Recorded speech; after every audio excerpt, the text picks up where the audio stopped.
मैं एक ऐसी दुनिया में ट्रांसमाइग्रेट हो गया जहां पूरे देश में अवेकनिंग होती है और मैं गॉड्स द्वारा शापित होने वाला पहला इंसान बन गया, सिर्फ इसलिए क्योंकि मैंने कैजुअली एक triple S rank class undead calamity को ठुकरा दिया, सिर्फ यह साबित करने के लिए कि गॉड्स असल में कुछ नहीं बल्कि डीमंस हैं। हर कोई मुझे पूरी तरह बेवकूफ कहता है, यहाँ तक कि यान, स्कूल की सबसे खूबसूरत लड़की जिससे मैं डेटिंग कर रहा हूँ, वो भी मुझसे ब्रेकअप करना चाहती है। लेकिन किसी को नहीं पता कि मैंने दुनिया की इकलौती हिडन क्लास जागृत की है, गॉड फॉरसेकन। इस वक्त अवेकनिंग स्टेज पर खड़ा मैं पूरी तरह उलझन में हूँ, क्योंकि जो मैं देख रहा हूँ वो टेक्स्ट बुक्स से बिल्कुल अलग है। टेक्स्ट बुक्स के मुताबिक जब दोनों हाथ एंशिएंट स्टोन स्लैब को छूते हैं तब एक डिवाइन बीइंग प्रकट होता है। वो तुम्हें अपना फॉलोअर चुनता है और तुम्हें एक क्लास देता है। उसके बाद तुम उसके नाम पर मॉन्स्टर्स का शिकार करते हो, उनकी सोल फ्लेम्स को सैक्रिफाइस करते हो और बदले में इमेंस पावर और स्किल्स पाते हो। लेकिन अभी मेरे सामने एक नहीं, पूरे 4 डिवाइन बीइंग्स खड़े थे। सबसे पहले एक वॉर गॉडेस आई, सुनहरे आर्मर में,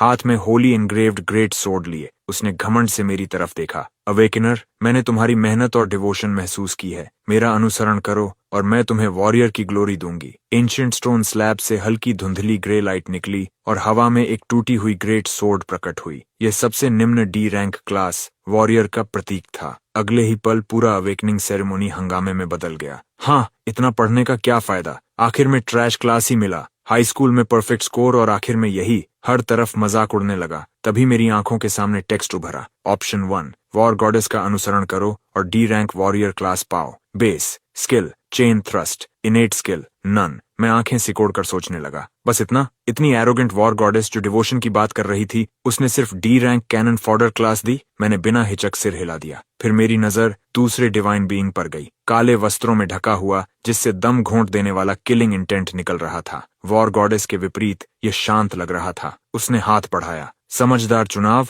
अवेकनर, मेरे साथ चलो और वॉइड को चीरने वाली ब्लेड बनो। अगले ही पल अंधेरे की चमक हुई और एक काली ब्लेड मेरे गले तक पहुंच गई। ऑप्शन 2, वॉइड स्पिरिट का सर्वेंट बनो और S rank shadow assassin class पाओ। Base skills, void eraser, shadow veil, innate skill, shadow kill. उसी समय एंशिएंट स्टोन स्लैब चमक उठा और पर्पल लाइट पूरे मंच को निगल गई। एक और ब्लेड प्रकट हुई और उसने पहले वाली ग्रे ग्रेट सोर्ड को निगल लिया। भीड़ अचानक शांत हो गई। किसी ने धीरे से कहा, एक ही इंसान को 2 क्लासेस कैसे मिल सकती हैं? बो का चेहरा गुस्से से पीला पड़ गया। प्रिंसिपल लिंड मेज पर हाथ मारकर खड़ा हो गया। यही है, ये जरूर एस रैंक क्लास है। पूरी जिंदगी एजुकेशन में बिताने के बाद भी उसने कभी किसी को 2 क्लासेस जागृत करते नहीं देखा था। लेकिन वो जानता था कि एक से ज्यादा डिवाइन बीइंग्स द्वारा चुने जाने का क्या मतलब है। रोशनी के बीच खड़ा मैं फिर सिर हिलाता हूँ। शैडो असैसिन, एक एस रैंक कॉम्बैट क्लास, दुनिया की सबसे बेहतरीन असैसिन क्लासेस में से एक। लेकिन मैं जल्दी में नहीं था, क्योंकि अभी 2 डिवाइन बीइंग्स बाकी थे।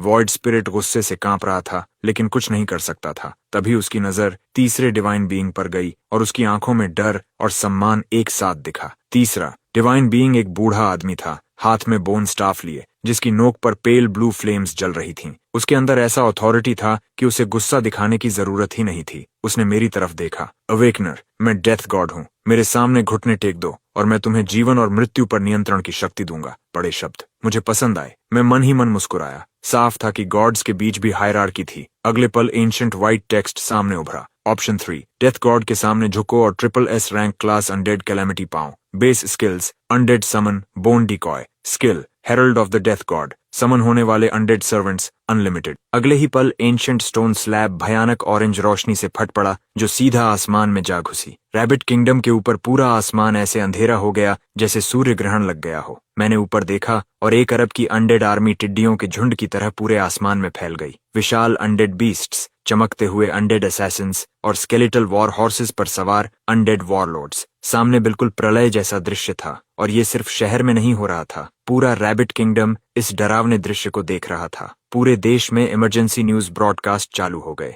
रिपोर्टर लू ने कांपती आवाज में माइक्रोफोन पकड़ा। कृपया शांत रहें नागरिकों, पुष्टि हो चुकी है कि यह घटना हमारे देश के किसी अवेकनर के कारण हुई है। उसी समय एक गुप्त मिलिट्री बेस वुल्फ्स डेन के अंदर पारंपरिक पोशाक पहने सफेद बालों वाला एक बूढ़ा आदमी ठंडी नजरों से उस प्रलयकारी आसमान को देख रहा था। एल्डर चैन, शुक्र है आपने तेजी से कार्रवाई करके इस घटना को छिपा लिया, नहीं तो विदेशी देश अब तक जान चुके होते। आखिर चिन कौन है और ऐसी भयावह घटना किसने पैदा की? सफेद बालों वाले एल्डर ने हल्के से सिर हिलाया। मैं पहले ही जांच के लिए लोगों को भेज चुका हूँ, वो कोई भी हो। हम सबसे पहले उसे अपने संरक्षण में लेंगे। वापस अवेकनिंग सेरेमोनी में मीडिया पूरी तरह पागल हो चुका था। एक के बाद एक कैमरा ऊपर मंडराते काले बादलों पर फोकस कर रहे थे, लेकिन मैं, जो अभी भी सेरेमोनी के अंदर था, बाहर मची इस अफरा तफरी से पूरी तरह अनजान था। मैं खुद को डेथ गॉड कहने वाले बूढ़े आदमी को देख रहा था और थोड़ी देर के लिए रुक गया, क्योंकि अवेकनर इतिहास को गहराई से पढ़ने के कारण मैं किसी से ज्यादा जानता था। रैबिट किंगडम का आखिरी डबल एस रैंक अनडेड मेज पहले ही इतिहास में महान ऊंचाइयों तक पहुंच चुका था, तो triple S rank undead calamity चुनना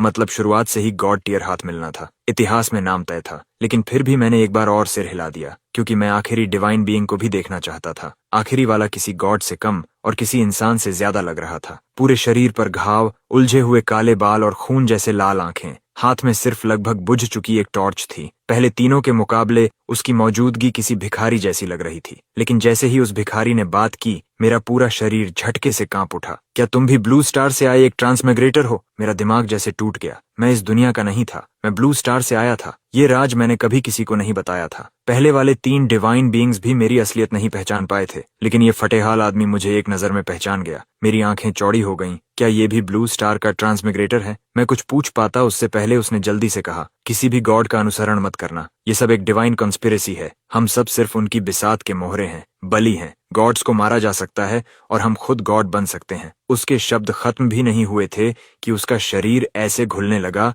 जैसे किसी अदृश्य ताकत ने उसे खत्म कर दिया हो। मेरा दिमाग सवालों से भर गया, लेकिन पूछने का समय नहीं था। तभी टेक्स्ट उभरा, ऑप्शन 4, गॉड्स का ब्लेसिंग। ठुकराओ और सभी डिवाइन बीइंग्स द्वारा त्यागा हुआ बनो। Class, god forsaken. Base, skill, none. Innate trait, fracture divinity. हालांकि टूटी हुई है, लेकिन फिर भी ऑफरिंग प्राप्त कर सकती है। गॉड फॉरसेकन किसी भी मारे गए मॉन्स्टर की सोल फ्लेम चढ़ाकर उसकी ट्रेट्स अपने लिए ले सकता है। जैसे ही यह ऑप्शन सामने आया, मैंने कुछ डरावना देखा। तीनों डिवाइन बीइंग्स के सिर के ऊपर गहरे लाल हेल्थ बार्स प्रकट हो गए। उनकी वैल्यूज ट्रिलियंस तक फैली हुई थीं। उसी पल मेरी पूरी दुनिया हिल गई। गॉड्स के भी हेल्थ बार्स हैं और इंसान गॉड बन सकते हैं। मेरे हाथ हल्के कांप उठे। उसी पल मुझे फ्रैक्चर डिविनिटी की असली कीमत समझ आई। आमतौर पर सिर्फ गॉड्स ऑफरिंग लेते हैं, अवेकनर मॉन्स्टर्स मारते हैं और उनकी सोल फ्लेम्स अपने गॉड को चढ़ाते हैं। बदले में उन्हें स्किल्स, एडवांसमेंट और रिवॉर्ड्स मिलते हैं। लेकिन फ्रैक्चर डिविनिटी भी एक डिविनिटी ही थी। इसका मतलब मैं गॉड्स के बराबर खड़ा था। मैं सीधे ऑफरिंग प्राप्त कर सकता था।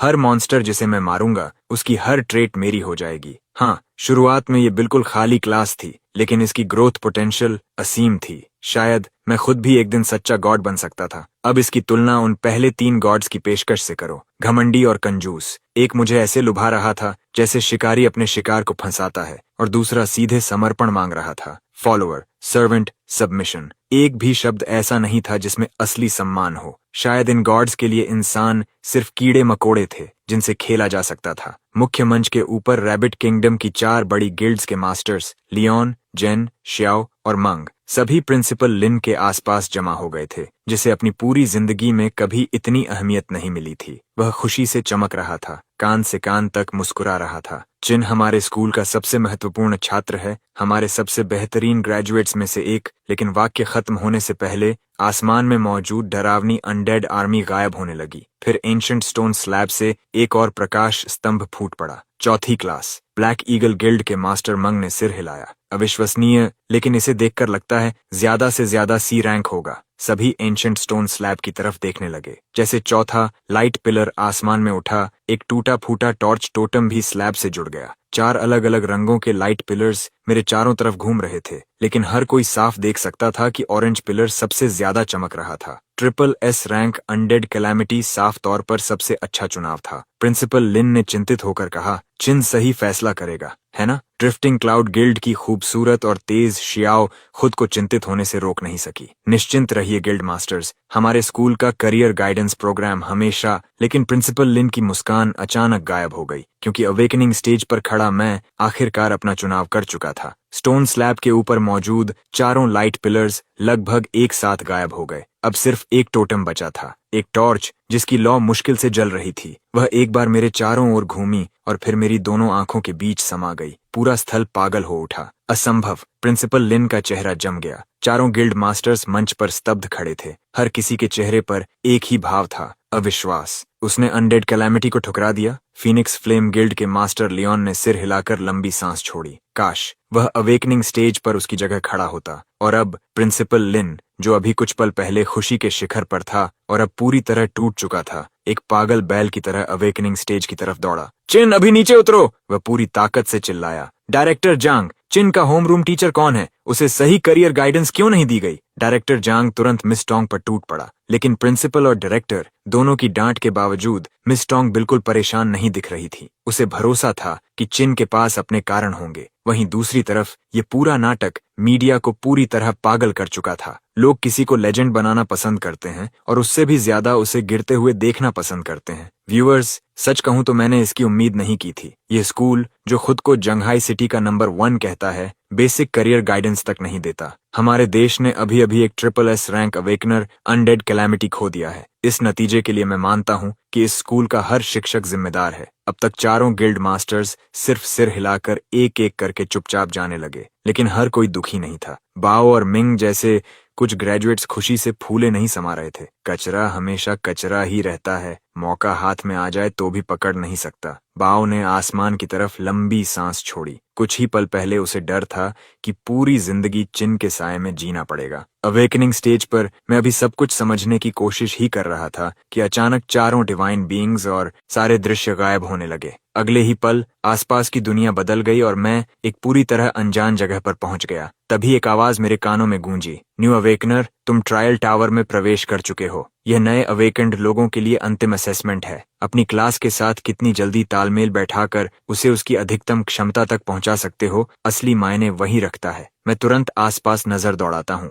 मैं एक प्राचीन जंगल में खड़ा हूँ। ये ट्रायल टावर की पहली मंजिल होनी चाहिए। हर मंजिल अपने आप में एक अलग दुनिया होती है। केवल उस मंजिल के गार्डियन मॉन्स्टर्स को हराकर ही अगली मंजिल पर जाया जा सकता है। मैं अपना स्टेटस पैनल खोलता हूँ। हर स्टैट दयनीय रूप से कमजोर दिख रहा था, यहाँ तक कि मुझे भी मानना पड़ा। शुरुआती चारों स्टैट्स, वाइटैलिटी, स्ट्रेंथ, एजिलिटी और स्पिरिट, सभी केवल 5 पॉइंट्स पर टिके थे। हेल्थ, अटैक और डिफेंस तो डी रैंक क्लास से भी कम थे। एक भी शुरुआती स्किल नहीं। मेरे पास सिर्फ एक इनिशियल ट्रेट था, फ्रैक्चर्ड डिविनिटी। ठीक है, मैं आंखें सिकोड़कर उसका विवरण पढ़ता हूँ। फ्रैक्चर्ड डिविनिटी, उस व्यक्ति की डिविनिटी जिसे सभी गॉड्स ने त्याग दिया। हालांकि यह टूटी हुई है, फिर भी ऑफरिंग स्वीकार कर सकती है। सोल फ्लेम्स की ऑफरिंग धीरे धीरे इस फ्रैक्चर्ड डिविनिटी को पुनर्स्थापित करेगी। उम्मीद है मैंने गलत दांव नहीं लगाया। तभी जंगल के चारों ओर से सरसराहट सुनाई देने लगी। पहली मंजिल के गार्डियन मॉन्स्टर्स आ चुके थे। गॉब्लिन्स, झुके हुए, पतले हाथ पैर वाले इंसानी जीव। मैंने उन्हें तुरंत पहचान लिया।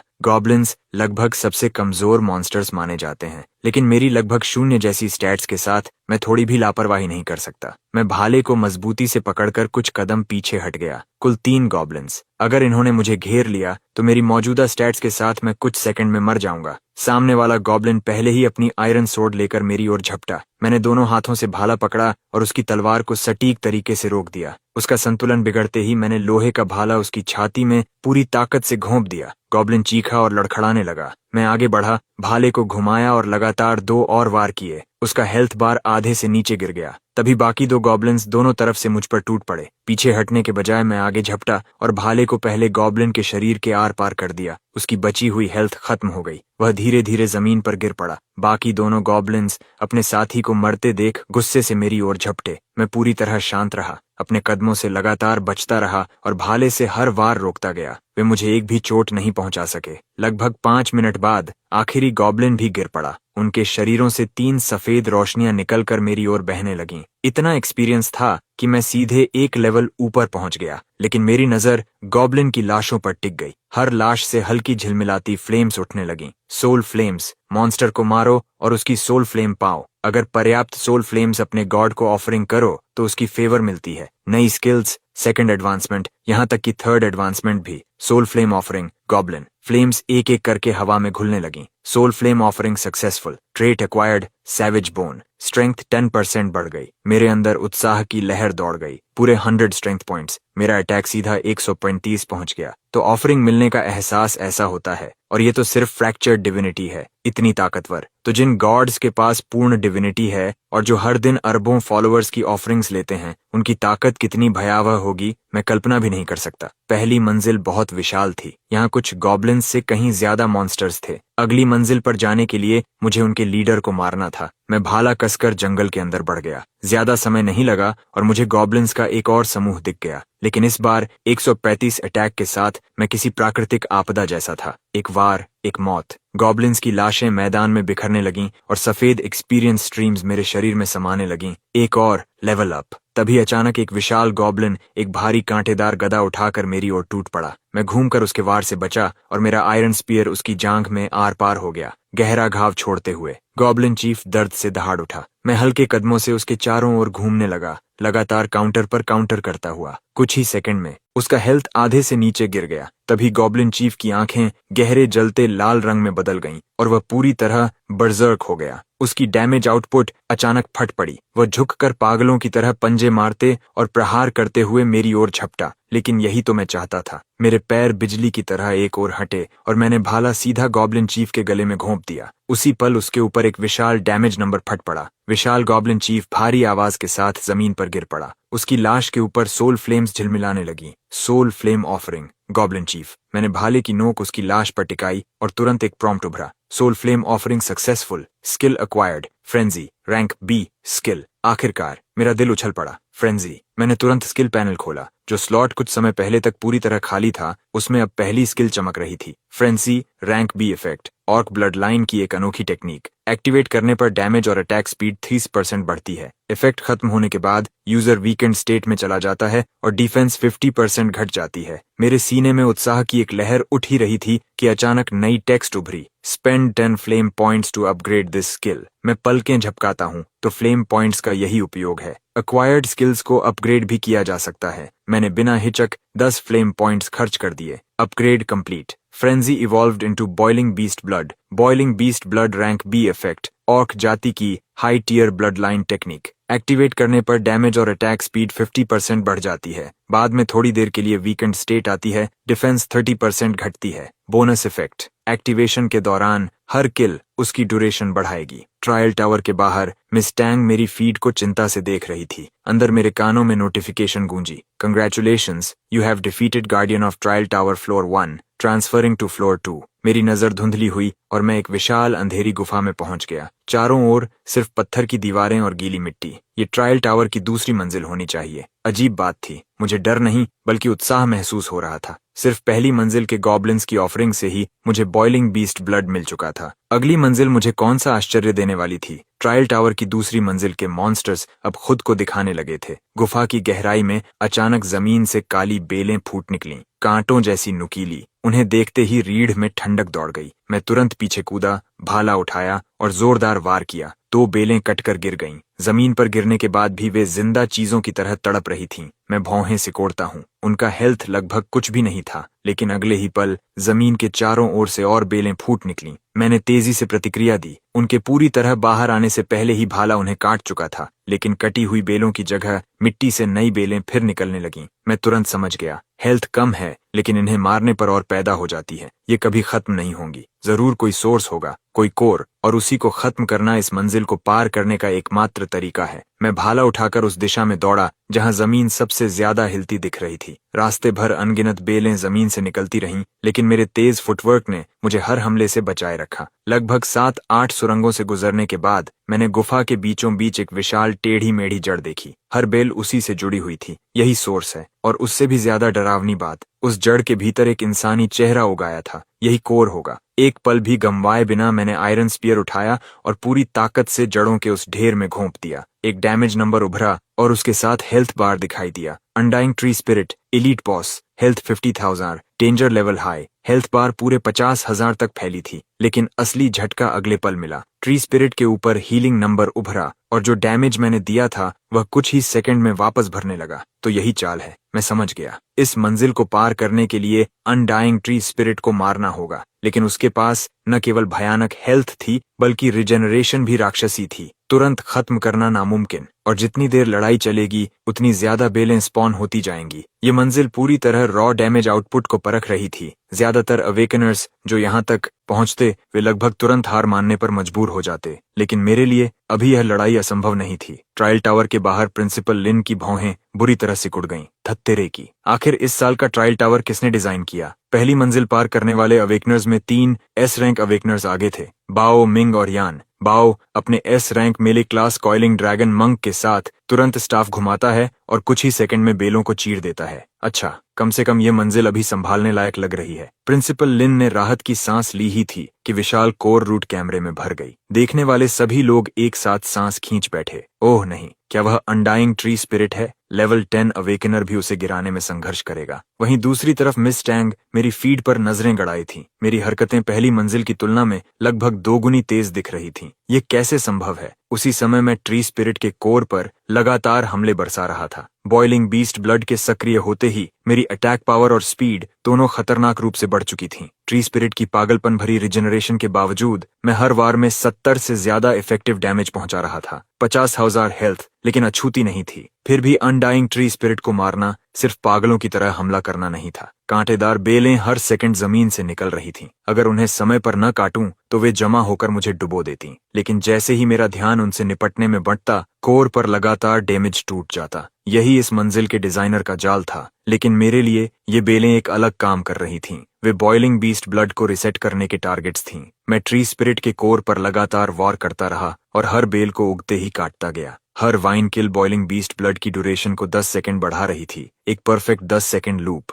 मैं उस रिदम में खुद को पूरी सटीकता से बांध चुका था। उस कठोर साइकिल के भीतर अनडाइंग ट्री स्पिरिट की 50,000 हेल्थ धीरे धीरे गिरती रही। 1 मिनट, 2 मिनट, 5 मिनट, लगातार इस स्तर का हमला और ध्यान देना मानो अनंत समय जैसा महसूस हो रहा था। आखिरकार भाले के आखिरी वार के साथ ट्री स्पिरिट की हेल्थ पूरी तरह खत्म हो गई। विशाल रूट सिस्टम एक साथ टूट गई और राख व धूल के तूफान में बदल गई। गुफा में फैली हर वाइन उसके साथ गायब हो गई। अनडाइंग ट्री स्पिरिट मेरे सामने बिखर गया। सफेद रोशनी की लहरें मेरे भीतर समा गईं। इस भयानक बॉस ने मुझे सीधे 3 पूरे लेवल्स ऊपर पहुंचा दिया। लेकिन जो चीज मुझे सबसे ज्यादा चाहिए थी वह थी ट्री स्पिरिट की सोल फ्लेम ऑफरिंग। छोटे चमकते फ्लेम स्पेक्स मेरे भाले की नोक के चारों ओर घूमे और धीरे धीरे गायब हो गए। Soul flame offering, undying tree spirit, successful, trait acquired, light core regeneration rank S, bonus, हर सेकंड मैक्सिमम हेल्थ का 8% रिस्टोर करेगा। एस रैंक ट्रेट के योग्य। चिन अभी उत्साहित भी नहीं हो पाया था कि वही परिचित सिस्टम वॉइस दोबारा गूंजी। Congratulations, you have defeated guardian of floor 2, transferring to floor 3। एक पल में चिन अंधेरी गुफा से खींचकर एक खुले स्वैम्प में पहुंच गया। फिर कानों में एक और प्रॉम्प्ट गूंजा। Congratulations, you are the 5th awakener to reach floor 3। Remaining awakeners in trial tower 47। Chin को झटका लगा। उसे पता था कि वह पहला व्यक्ति नहीं था जिसने अनडाइंग ट्री स्पिरिट को हराया, लेकिन क्लियरेंस रेट उसकी उम्मीद से कहीं कम थी। वह यह सोच ही रहा था कि सामने फैला अंधेरा दलदल अचानक हिलने लगा। कहीं से 3 ह्यूमनॉइड फिगर्स उभर आईं। एक धीमी लहर जैसी चीख चिन के ऊपर बह गई। स्वैम्प बैंशीज। चिन तुरंत पास के एक बोल्डर के पीछे कूद गया। तेज सोनिक ब्लास्ट उसके कान के पास से चीखती हुई निकली। अगले ही पल मैजिक अटैक। चिन का चेहरा सख्त हो गया। स्वैम्प बैंशीज के सोनिक अटैक्स पहले से ही बहुत बड़े एरिया को कवर करते थे और फ्लोर 3 एक खुला स्वैम्प था जहां छिपने के लिए लगभग कुछ भी नहीं था। सिर्फ यही एक बोल्डर थोड़ा प्रोटेक्शन दे रहा था। स्वैम्प बैंशी को मारना मुश्किल हिस्सा नहीं था। उनकी फिजिकल डिफेंस लगभग ना के बराबर थी। असली समस्या यह थी कि एक पर हमला करते ही बाकी 2 तुरंत सोनिक ब्लास्ट दाग देते। ऊपर से स्वैम्प टेरेन मूवमेंट को धीमा कर रहा था। यह मंजिल पूरी तरह एंड्योरेंस की परीक्षा थी। चिन ने तुरंत डिजाइनर की मंशा समझ ली और उसके होंठों पर हल्की मुस्कान उभर आई। उसे बस कुछ हिट्स झेलने थे, हेल्थ के बदले डैमेज की अदला बदली करनी थी, फिर बोल्डर के पीछे हटना था और लाइट कोर रिजेनरेशन से हेल्थ वापस भरने देना था, फिर दोबारा हमला करना था। बिल्कुल आसान। फ्लोर 3 को पार करना तो केक का टुकड़ा था। बिना हिचकिचाए चिन बिजली की तरह आगे फूटा और सबसे नजदीकी स्वैम्प बैंशी पर सीधा टूट पड़ा। बैंशी के खूबसूरत चेहरे पर हैरानी जम गई और उसी पल भाला उसके शरीर में धंस गया। फिर चिन तुरंत पीछे हट गया। 1 सेकंड भी ज्यादा नहीं रुका। उसी समय बाकी दोनों बैंशीज के सोनिक ब्लास्ट्स दोनों तरफ से उसके सिर पर आ गिरे। उसकी नजरें डगमगा गईं। उसके शरीर से 2 डैमेज नंबर्स उभरे, लेकिन लेवल 8 पर पहुंच चुका चिन दोनों हमले झेल गया और उसके पास अब भी लगभग आधी हेल्थ बची थी और उस एक वार ने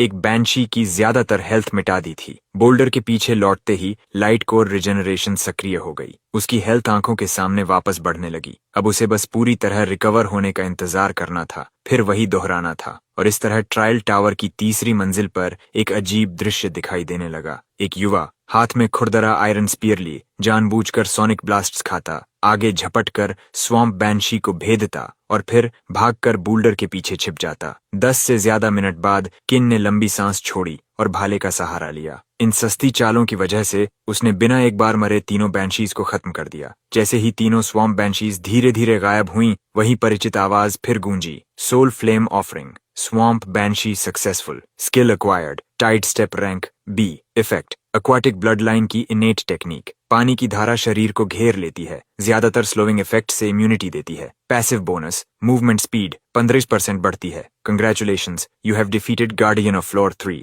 ट्रांसफरिंग टू फ्लोर 4। फिर एक नया संदेश उभरा, इस मंजिल पर सभी गार्डियन मॉन्स्टर्स को मारना जरूरी नहीं है। जिंदा रहते हुए सेंटर टेलीपोर्टेशन सर्कल तक पहुंचो और अगली मंजिल पर बढ़ो। गार्डियन मॉन्स्टर्स को हराना आवश्यक नहीं। चिन को तुरंत शक हुआ। पहली 3 मंजिलों ने जो कुछ किया था, उसके बाद उसे पूरा यकीन था कि फ्लोर 4 में कोई जाल जरूर होगा। कुछ सेकंड बाद चिन फ्लोर 4 पर पहुंचा और सामने का दृश्य देखते ही उसका जबड़ा खुला रह गया। यहाँ गार्डियन कुछ मॉन्स्टर्स नहीं थे, ये पूरा गोस्ट फायर स्पाइडर नेस्ट था। इस तरह के मॉन्स्टर्स को देखना ही शरीर में सिहरन पैदा कर देता था। उनकी डरावनी शक्ल देखकर 10 में से 9 फीमेल अवेकनर्स वहीं हार मान ले। जाल की परतों पर परतें पूरे फ्लोर को असली वेब ऑफ डेथ बना चुकी थीं। ओह चलो भी। चिन पागलों की तरह दौड़ पड़ा, हर दिशा से आती रेशमी थ्रेड्स से बचते हुए। Tide step activate. चिन ने तुरंत अभी अभी मिली स्किल सक्रिय की। पानी की धारा तुरंत उसके पैरों के चारों ओर लिपट गई। उसे हर कदम में हल्कापन महसूस हुआ और जैसे ही उसने अंतहीन वेबिंग पर कदम रखा, उसकी चिपचिपाहट और रुकावट पूरी तरह गायब हो गई। वह फ्लोर के केंद्र की ओर दौड़ा, लेकिन स्किल के बूस्ट के बावजूद वह हर अटैक से नहीं बच सका। अचानक उसके कंधे में तेज दर्द उठा। Status, ghost fire venom inflicted. अगले ही पल पॉइजन और बर्न डैमेज उसके सिर के ऊपर टिक होने लगे। अलग अलग नंबर्स ज्यादा नहीं थे, लेकिन यह सिर्फ गोस्ट फायर वेनम का एक स्टैक था। अगर कुछ और काट लेते, 3-4 स्टैक्स जमा हो जाते, तो हालत गंभीर हो जाती। चिन के शरीर की हर नस तन गई। उसने बिना हिचकिचाए टेलीपोर्टेशन सर्कल की ओर दौड़ लगा दी, लेकिन ठीक आखिरी पल सर्कल में कदम रखने से पहले उसने खुद को रोक लिया। दोनों पैर सर्कल के किनारे पर हवा में रुके रहे। उसने पीछे मुड़कर उस गोस्ट फायर स्पाइडर स्वॉर्म को देखा जो उसकी ओर टूट रहा था, और उसके मन में एक विचार उभरा, लालची, पागलपन भरा विचार। चिन ने अचानक भाला उठाया और सामने दौड़ते गोस्ट फायर स्पाइडर्स में घोंप दिया। उनकी हेल्थ दूसरी मंजिल की वाइन से भी कम थी। मुश्किल से 10 पॉइंट्स, एक वार और सीधी मौत। समय तेजी से खत्म हो रहा था। चिन अपनी गिरती हेल्थ बार को देखता रहा और आंखें सिकोड़ लीं। उसका भाला बर्फ जैसी सटीकता से चल रहा था, तेज, साफ और घातक,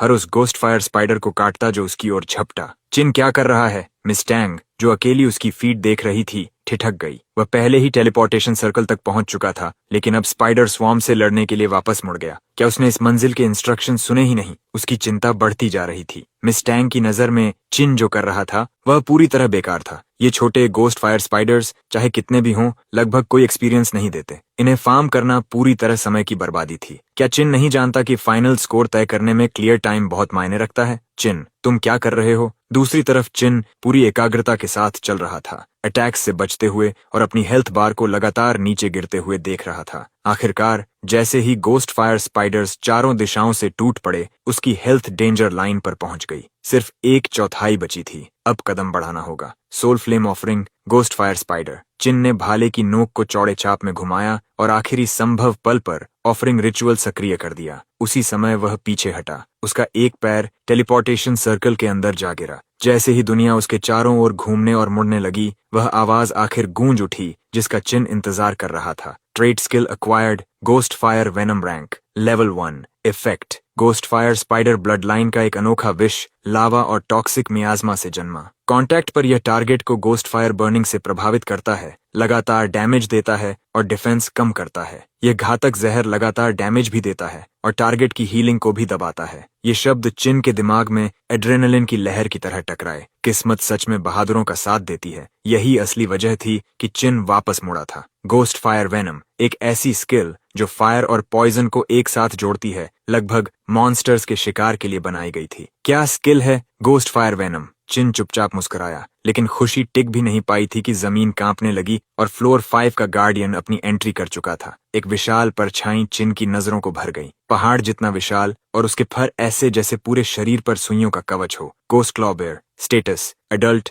level 15, elite boss, danger level, extreme. Chin का चेहरा गंभीर हो गया। ये गोस्ट क्लॉ बेयर पूरी एक पार्टी के बराबर था और अरीना में छिपने की कोई जगह नहीं थी। लेकिन मैं अभी हार मानने वाला नहीं हूँ। वजह बहुत सीधी थी। गोस्ट क्लॉ बेयर का मोटा फर उसे फायर के प्रति कमजोर बनाता था और एक नेचुरल बीस्ट होने के कारण वह पॉइजन के प्रति भी कमजोर था। ट्रायल टावर के बाहर सेरेमनी ग्राउंड्स पर प्रिंसिपल लिन बड़ी स्क्रीन को घूर रहा था। चेहरा काला पड़ा हुआ, उसके दांत भींचे हुए थे और शब्द मुश्किल से निकल रहे थे। आखिर इस साल का ट्रायल टावर किसने डिजाइन किया? जरा देखो इसमें क्या क्या भर दिया। पहले 2 फ्लोर्स के गॉब्लिन हॉर्ड और अनडाइंग ट्री स्पिरिट ने ही लगभग 90% अवेकनर्स साफ कर दिए। फिर फ्लोर 3 की स्वॉम्प बैंशीज ने हर slow moving warrior type class को खत्म कर दिया। सिर्फ रेंज्ड क्लासेस ही बच पाए, जिन्होंने चट्टानों के बीच से लॉन्ग रेंज डैमेज देकर तीनों बैंशीज को धीरे धीरे खत्म किया। और फिर floor 4 ghost fire spider nest का वह दुःस्वप्न, जिसे देखकर प्रिंसिपल लिन की भी खोपड़ी सुन्न हो गई। अब लाइव फीड में सिर्फ कुछ टॉप सीड एस रैंक अवेकनर्स और मुश्किल से कुछ ए रैंक सर्वाइवर्स बचे थे।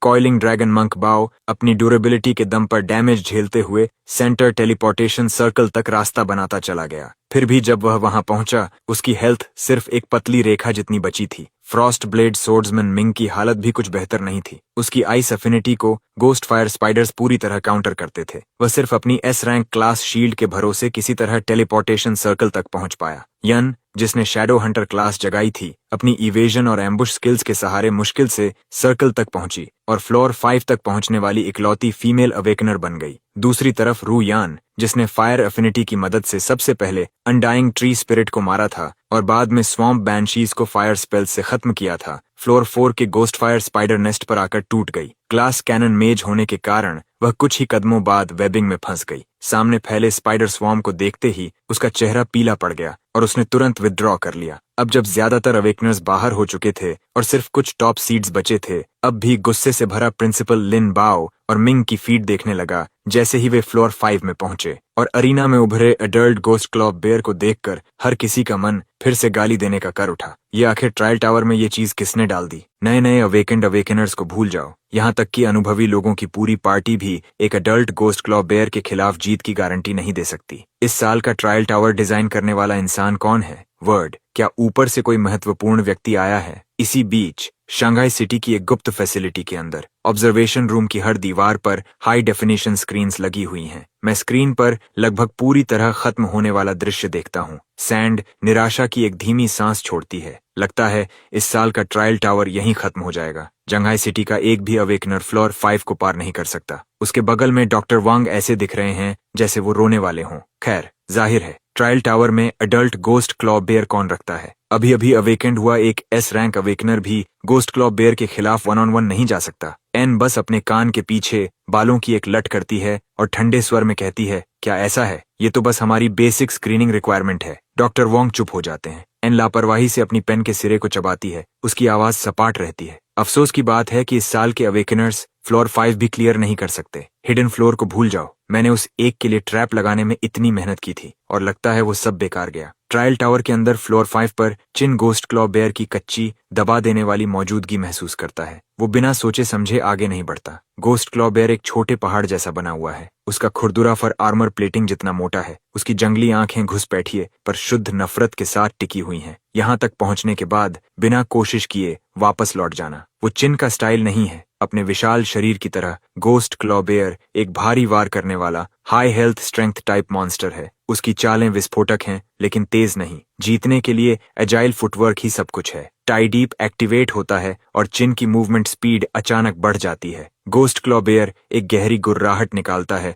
और हमला कर देता है। उसका अटैक पैटर्न बेहद सीधा है। लंज, ग्रैब और स्लैम। लंज, गोस्ट क्लॉप बेयर अपना पूरा वजन आगे फेंक देता है जैसे कोई शिकारी शिकार को मारने जा रहा हो। दूसरी एडवांसमेंट से पहले पूरी तरह स्टैक्ड डिफेंसिव टैंक भी उस वार को सहन नहीं कर सकता। चिन अपनी जगह खड़ा रहता है। बेयर को 3 या 4 मीटर की दूरी तक आते हुए देखता है। फिर वो जोर से बगल में छलांग लगाता है और उस घातक हमले से बच जाता है। एक पल की भी देरी किए बिना वो तुरंत बेयर के पीछे की तरफ दौड़ जाता है। ग्रैब, गोस्ट क्लॉप बेयर का लंज चूक जाता है और वो तुरंत अपनी 2 विशाल भुजाएं चिन को बेयर हग में पकड़ने के लिए फैलाता है। अगर वो भुजाएं उसके चारों तरफ बंद हो गईं तो उसका अंत तय है। लेकिन चिन पहले ही बेयर के पीछे उसके सटीक ब्लाइंड स्पॉट पर पहुंच चुका है। अब चिन की आंखें तेज हो जाती हैं। गोस्ट फायर वेनम एक्टिवेट होता है। स्पीयर का सिरा घूमती हुई जहरीली आग से जल उठता है और वो उसे पूरी ताकत से गोस्ट क्लॉप बेयर की पीठ में घोंप देता है। Status, target ghost fire venom से प्रभावित हुआ। एक साफ वार के बाद चिन तुरंत पीछे छलांग लगाता है और दूरी बना लेता है। उसी पल गोस्ट क्लॉप बेयर अपना पूरा वजन पीछे गिरा देता है। एक भयंकर धमाका होता है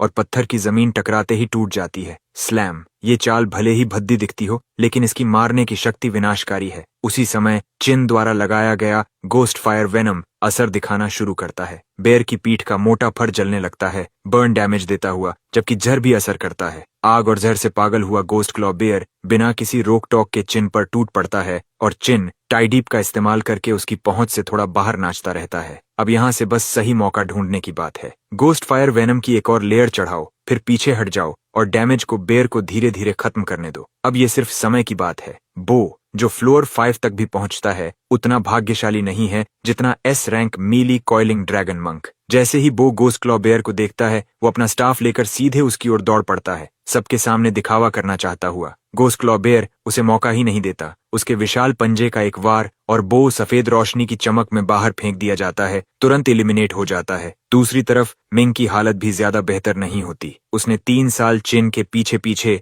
घूमते हुए और विनम्रता से जो कुछ भी सीख सकता था सीखते हुए बिताए थे, और उसका असर दिखता है। वो आंख बंद करके हमला नहीं करता। वही सावधानी उसे गोस्ट क्लॉ बेयर के पहले वार से बाल बाल बचने देती है। वो बेयर के पीछे की तरफ दौड़ता है और अपनी तलवार घुमाता है, धीमी और भारी हरकतों वाले एक विशाल मॉन्स्टर पर उग्र हमला छोड़ते हुए। उसके पीछे पहुंचना ही कुंजी है, ये चिन ने उसे पहले बताया था। दुर्भाग्य से मिंग ने सिर्फ उसका ऊपरी हिस्सा ही सीखा था। जब भीड़ मिंग को सफलतापूर्वक हमला बचाकर बेयर के पीछे जाते देखती है, हर कोई उत्साह से फूट पड़ता है। यही है हमारे स्कूल का सबसे बड़ा टैलेंट। इतनी शानदार फुटवर्क और एस रैंक क्लास के साथ वो शायद सच में फ्लोर 5 क्लियर कर सकता है। प्रिंसिपल लिन अपनी ठुड्डी सहलाते हुए चौड़ी मुस्कान देता है। हमारे स्कूल ने आखिरकार एक असली टैलेंट पैदा कर दिया। मिंग का भविष्य असीमित है। लेकिन मिस टैंग वही दृश्य देखती है और भौहें सिकोड़ लेती हैं। मिंग अपने हमलों को लेकर बहुत लालची हो रहा है। उसका डैमेज आउटपुट प्रभावशाली है, मान लिया, लेकिन गोस्ट क्लॉ बेयर जैसे सैवेज बॉस के खिलाफ तुम कभी भी एक ही जगह पर बहुत देर तक नहीं रह सकते। और जैसा उसे डर था,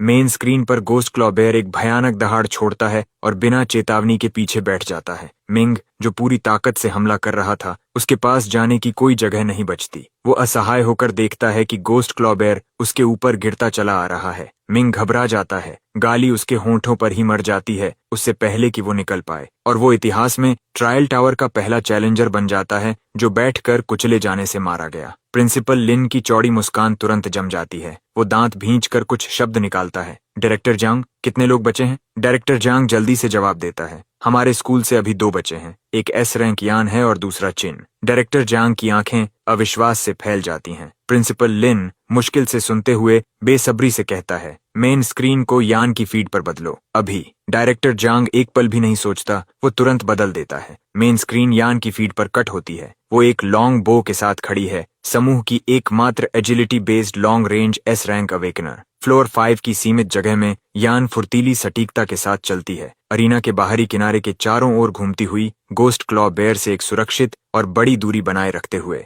जबकि उसका लॉन्ग बो लगातार और बेरोक धारा में वार करता रहता है। एक के बाद एक तीर बेयर पर गिरते हैं। उसकी क्लास का सिग्नेचर स्किल ब्लडमार्क एरो रेन यान का बो अटैक कम हो सकता है, लेकिन हर हिट ब्लीड इफेक्ट लगाता है और गोस्ट क्लॉ बेयर की हेल्थ धीरे धीरे कम होती जाती है। कीटन रन, ये कीटन रन है। यन का डिस्टेंस कंट्रोल बिल्कुल फ्लॉलेस है। भीड़ से प्रशंसा की एक लहर फूट पड़ती है। हाँ यन, यही बिल्कुल सही है। प्रिंसिपल लिन इस बार सावधान रहता है कि ज्यादा कुछ न कहे। वो लाल चेहरे के साथ तालियां बजाने में सबसे आगे रहता है। भीड़ की हर नजर यन की फीड पर टिकी हुई है, यहाँ तक कि मिस टोंग भी यन की फुटवर्क देखने में खिंच जाती है। इस रफ्तार से जब तक कुछ गलत नहीं होता, वो शायद सच में गोस्ट क्लॉ बेयर को धीरे धीरे खत्म कर सकती है। फिर मिस टोंग नीचे चिन के पैरों की तरफ नजर डालती है और उसकी आंखें फैल जाती हैं। चिन पूरी फ्लूइडिटी के साथ चल रहा है, हर वार सटीक और साफ। तुलना में गोस्ट क्लॉ बेयर, जो अब पूरी तरह क्रोधित हो चुका है, किसी क्लाउन जैसा लग रहा है और उसे छू तक नहीं पा रहा। लेकिन जो चीज सच में मिस टैंग को चौंका देती है, गोस्ट क्लॉ बेयर की हेल्थ बार वो लगभग खत्म हो चुकी है। ये कैसे संभव है? ये कैसा डैमेज है? चाहे मिस टैंग कितना भी सोच ले, वो समझ नहीं पाती कि एक ब्लैंक स्लेट क्लास इतने कम समय में इतना आउटपुट कैसे दे रही है। स्कूल प्लाजा की मेन स्क्रीन पर सिर्फ यन ही दिखाई दे रही है। उस खुले अरीना में पूरी तरह ब्लड मार्क एरो रेन पर निर्भर रहते हुए यन ही एकमात्र इंसान है जो गोस्ट गोस्ट क्लॉ बेयर को लगातार डैमेज दे पा रही है, उसकी हेल्थ को आधे से थोड़ा नीचे तक घिस चुकी है। यन सच में हमारे स्कूल का गर्व है। मुझे लगता है वो सच में फ्लोर 5 क्लियर करके टॉप स्कोर ले सकती है। उम्मीद की चिंगारी प्रिंसिपल लिन की आंखों में फिर से जल उठती है, लेकिन तभी स्क्रीन पर कुछ गलत हो जाता है। गोस्ट क्लॉ बेयर के शरीर की तरफ निशाना लगाया गया एक तीर रास्ता बदल देता है और सीधे उसके सिर में जा लगता है। एक पल में critical weak point damage number फट पड़ता है। गोस्ट क्लॉ बेयर एक भयानक दहाड़ छोड़ता है और पूरी फ्रेंजी में चला जाता है। अपना शरीर जमीन के करीब झुकाकर वो यान की तरफ पहले से दोगुनी रफ्तार से दौड़ पड़ता है। यान सहज रूप से बचने की कोशिश करती है, लेकिन इस खुले अरीना में जाने की कोई जगह नहीं है। वो सिर्फ देख सकती है जब क्रोधित गोस्ट क्लॉ बेयर का पंजा उसके ऊपर आ गिरता है और वो सफेद रोशनी की एक धारा में बदल जाती है। चंगहाई फर्स्ट स्कूल अवेकनर यन एलिमिनेटेड, फाइनल फ्लोर रीच्ड 5। जैसे ही यान की फीड धीरे धीरे ग्रे होने लगती है, आखिरी एस रैंक अवेकनर भी खत्म हो जाती है। इस साल का ट्रायल टावर किसने डिजाइन किया? एक गलत हिट और तुम तुरंत खत्म। कोई भी उस गोस्ट क्लॉ बेयर को नहीं हरा सकता। प्रिंसिपल लिन पूरी तरह अपना संयम खो चुका है, बिना किसी परवाह के गुस्से में बोले जा रहा है, रुको, टावर में अभी भी कोई है क्या? सब एलिमिनेट नहीं हो गए? जैसे ही भीड़ उठकर जाने लगती है, मेन स्क्रीन अपने आप एक नई फीड पर स्विच हो जाती है। स्क्रीन पर सफेद कपड़ों में एक युवा आदमी एक स्पीयर पकड़े हुए है, असाधारण फुर्ती के साथ चल रहा है, हमेशा गोस्ट क्लॉ बेयर के ब्लाइंड स्पॉट में बिल्कुल सही जगह पर मौजूद, जबकि बेयर की हेल्थ बार आधे से कम पर है और लगातार गिर रही है। वो कौन है? क्या फर्स्ट हाई ने इस बार सिर्फ 3 एस रैंक अवेकनर्स नहीं दिए थे? ये कैसे संभव है? भीड़ अविश्वास से घूरती रहती है, लेकिन कुछ नए अवेकनर्स उसे पहचान चुके हैं। रुको, ये वो कैसे हो सकता है? तभी मिंग की आवाज भीड़ के बीच गूंजती है। उसने जरूर चीटिंग की है। ब्लैंक स्लेट क्लास वाला इंसान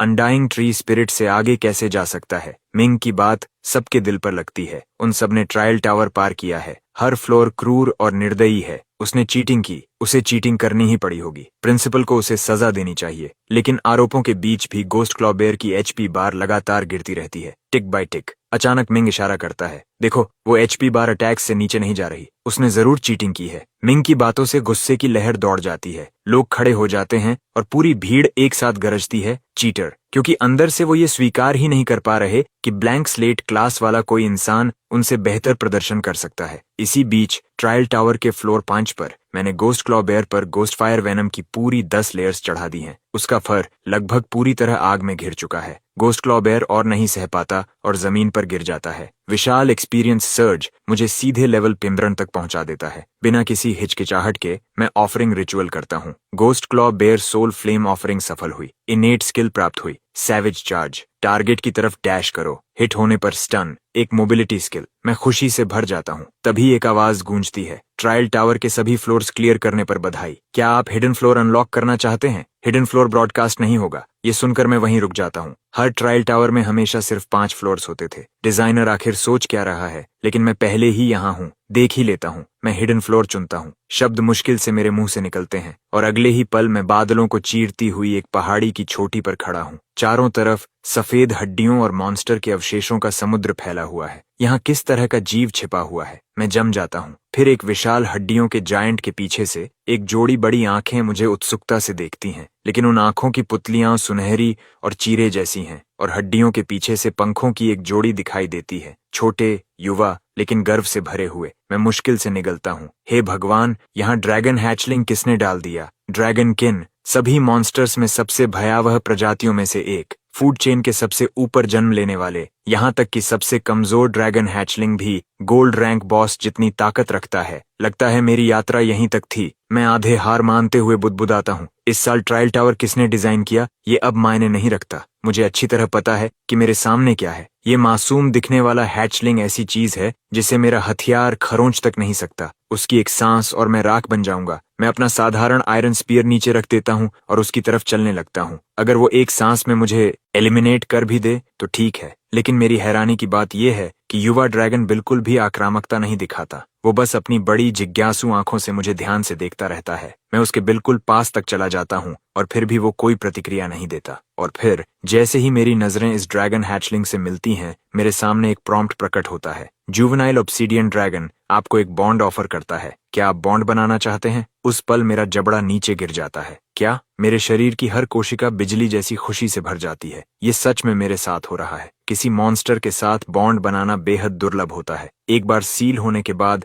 दोनों पक्ष एक हो जाते हैं, अलग न होने वाले। सामान्य तौर पर सिर्फ बीस्ट टेमर्स के पास ही एक क्षमता होती है, और बीस्ट टेमर्स के बीच भी जिन लोगों ने ड्रैगन के साथ बॉन्ड बनाया है उनकी संख्या पूरी दुनिया में एक हाथ की उंगलियों पर गिनी जा सकती है। अगर मैं एक सेकंड के लिए भी हिचकिचाऊं तो ये ड्रैगन का अपमान होगा। अगले ही पल मेरे और हैचलिंग के बीच बॉन्डिंग रिचुअल आकार लेने लगता है। क्योंकि हैचलिंग ने बॉन्ड शुरू किया था, रिचुअल आसानी से पूरा हो जाता है। कुछ देर बाद एक नया प्रॉम्प्ट दिखाई देता है। ऑब्सिडियन ड्रैगन के साथ बॉन्ड सफलतापूर्वक बन गया। मैं उसे महसूस करता हूँ, एक हल्का लेकिन साफ संबंध, जैसे मैं उसके विचार महसूस कर सकता हूँ। फिर अचानक मुझे समझ आता है। मैं समझ जाता हूँ कि हैचलिंग ने मुझे क्यों चुना। ये मेरी एकमात्र ट्रेट फ्रैक्चर्ड डिविनिटी की वजह से है। सिर्फ सबसे उच्च ब्लड लाइन वाले जीव ही डिविनिटी को महसूस कर सकते हैं, उस सर्वोच्च ट्रांसेंडेंट शक्ति को। दूसरे शब्दों में, ये युवा ड्रैगन मुझे एक असली भगवान की तरह देखता है, और एक सच्चे डिवाइन बीइंग के साथ बॉन्ड बनाना ड्रैगनकिन के लिए भी सबसे बड़ा सम्मान होता है। एक इंसान, एक ड्रैगन,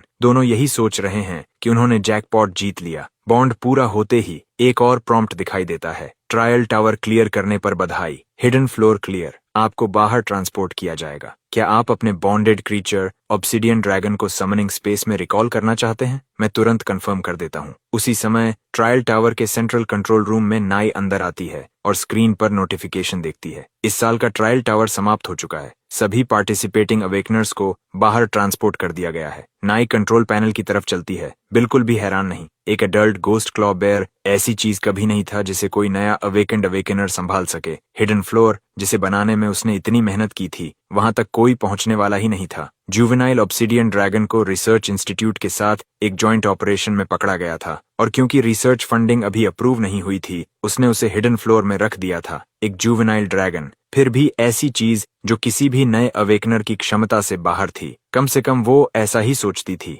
लेकिन जैसे ही नाई हैचलिंग को टावर से वापस लाने के लिए टेलीपोर्टेशन सर्कल चलाती है, वो जम जाती है। रुको, मेरा ड्रैगन कहाँ है? मेरा ड्रैगन कहाँ है? नाई घबरा जाती है। वो तुरंत ट्रायल टावर की हिडन 6th फ्लोर फुटेज निकालती है। उसकी हथेलियों में पसीना आने लगता है। वो सर्वेलेंस लॉग खोलती है। अच्छी खबर, सिर्फ एक एंट्री है। पूरे जंघाई सिटी ट्रायल टावर में सिर्फ एक इंसान ने 5th फ्लोर के गोस्ट क्लॉ बेयर को हराया और हिडन फ्लोर तक पहुंचा। किसी ने सच में 5th फ्लोर का गोस्ट क्लॉ बेयर मार दिया। नाई की आंखें सिकुड़ जाती हैं, लेकिन जब वो रिकॉर्डिंग में आगे का दृश्य देखती है तो तुरंत खड़ी हो जाती है। ये आखिर क्या है? वो हैचलिंग के साथ बॉन्ड बना रहा है? ये आदमी कौन है? क्या इसका दिमाग खराब है? एक बिल्कुल नया अवेकनर ड्रैगन के साथ बॉन्ड बना रहा है? कैसे? और ये सच में सफल भी हो गया। नाई के पास शब्द नहीं बचते। एक बिल्कुल नया अवेकनर जिसने इतनी मेहनत से पकड़े गए ड्रैगन के साथ आराम से बॉन्ड बना लिया, उसे समनिंग स्पेस में डाल दिया और लेकर चला गया। नाई की आंखों में आंसू आने वाले हैं। इसमें से कुछ भी समझ नहीं आता। जब वे हैचलिंग को इंस्टीट्यूट लाए थे, तब लेवल 220 टेमर्स भी उसके साथ बॉन्ड नहीं बना पाए थे।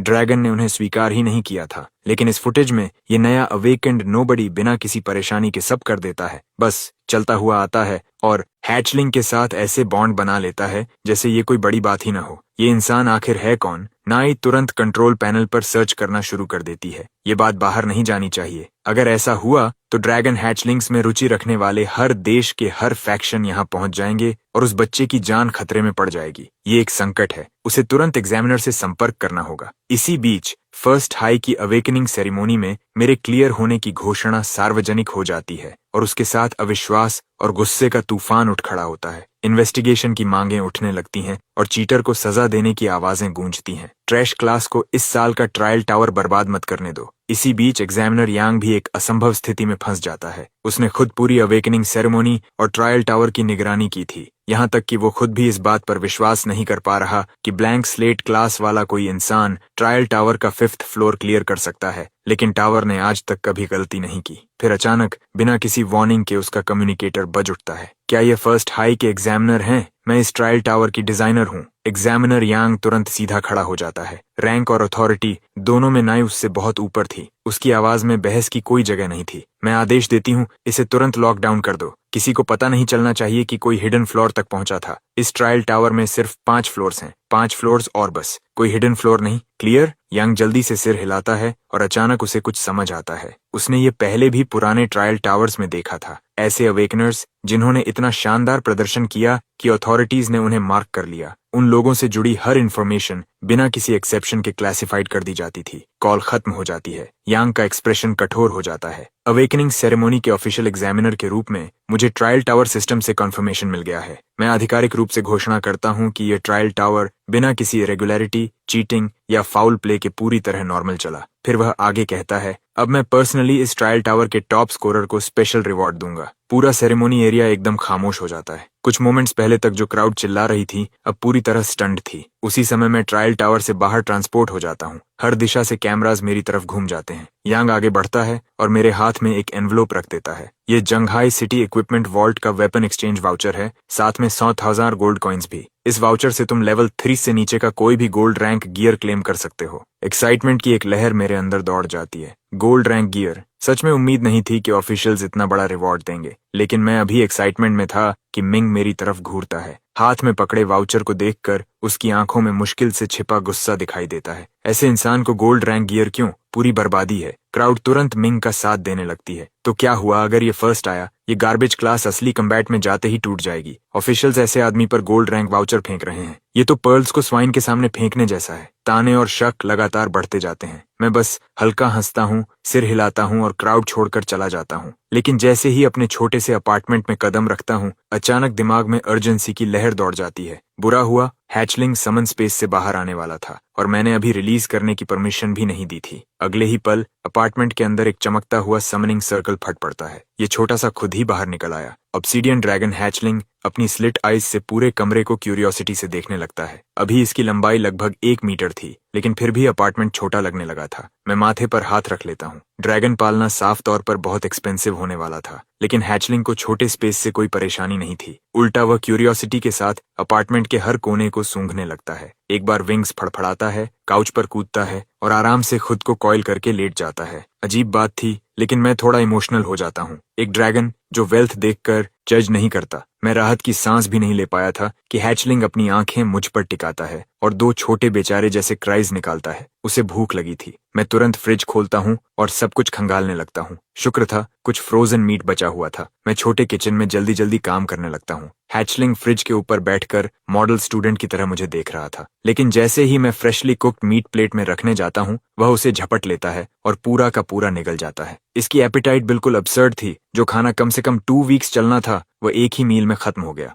मैं मजबूरी में सिर हिलाता हूँ। ड्रैगन पालना सच में वॉलेट खाली कर देगा, लेकिन पेट भरने के बाद ये छोटा सरप्राइजिंगली वेल बिहेव्ड हो जाता है। काउच पर कॉइल होकर लगभग तुरंत सो जाता है। मैं मौका देखकर उसके स्टैट्स चेक करता हूँ और जो देखता हूँ उससे मैं वहीं जम जाता हूँ। ये हैचलिंग सिर्फ लेवल 5 था, लेकिन इसके पास पूरे 30,000 HP थे और 2 इन्नेट स्किल्स भी। ड्रैगन किन स्किल अकेले ही S रैंक थी और दूसरी ऑब्सीडियन स्किल सीधे डबल S रैंक। लगभग सभी एलिमेंटल डैमेज और स्टेटस इफेक्ट्स के खिलाफ इम्यूनिटी। इसके अटैक और डिफेंस स्टैट्स तो मेरे मुकाबले पूरी तरह अलग लेवल पर थे। अब समझ आया कि ड्रैगन टाइप मॉन्स्टर्स हैचलिंग होने पर भी गोल्ड रैंक बॉसेस की बराबरी क्यों करते हैं। अगर इनमें से कोई फुल मैच्योरिटी तक पहुंच गया तो वह चलता फिरता नेचुरल डिजास्टर बन जाएगा। सिर्फ अपनी अब्सर्ड डिफेंस और HP के दम पर भी यह जुवेनाइल ऑब्सिडियन ड्रैगन इस पूरे बैच के हर नए अवेकनर से आगे था। और यह तो ड्रैगन ब्रेथ की बात शुरू होने से पहले की बात थी। अगर ये छोटा मेरे साथ है तो क्या मेरे पास बेसिकली एक अनकिलेबल लिविंग टैंक नहीं है? ये सोचते ही मेरी उंगलियां बेचैन होने लगती हैं। आखिर मैंने इसके साथ बॉन्ड किया था, इसका मतलब मैं इसका पार्टनर हूँ।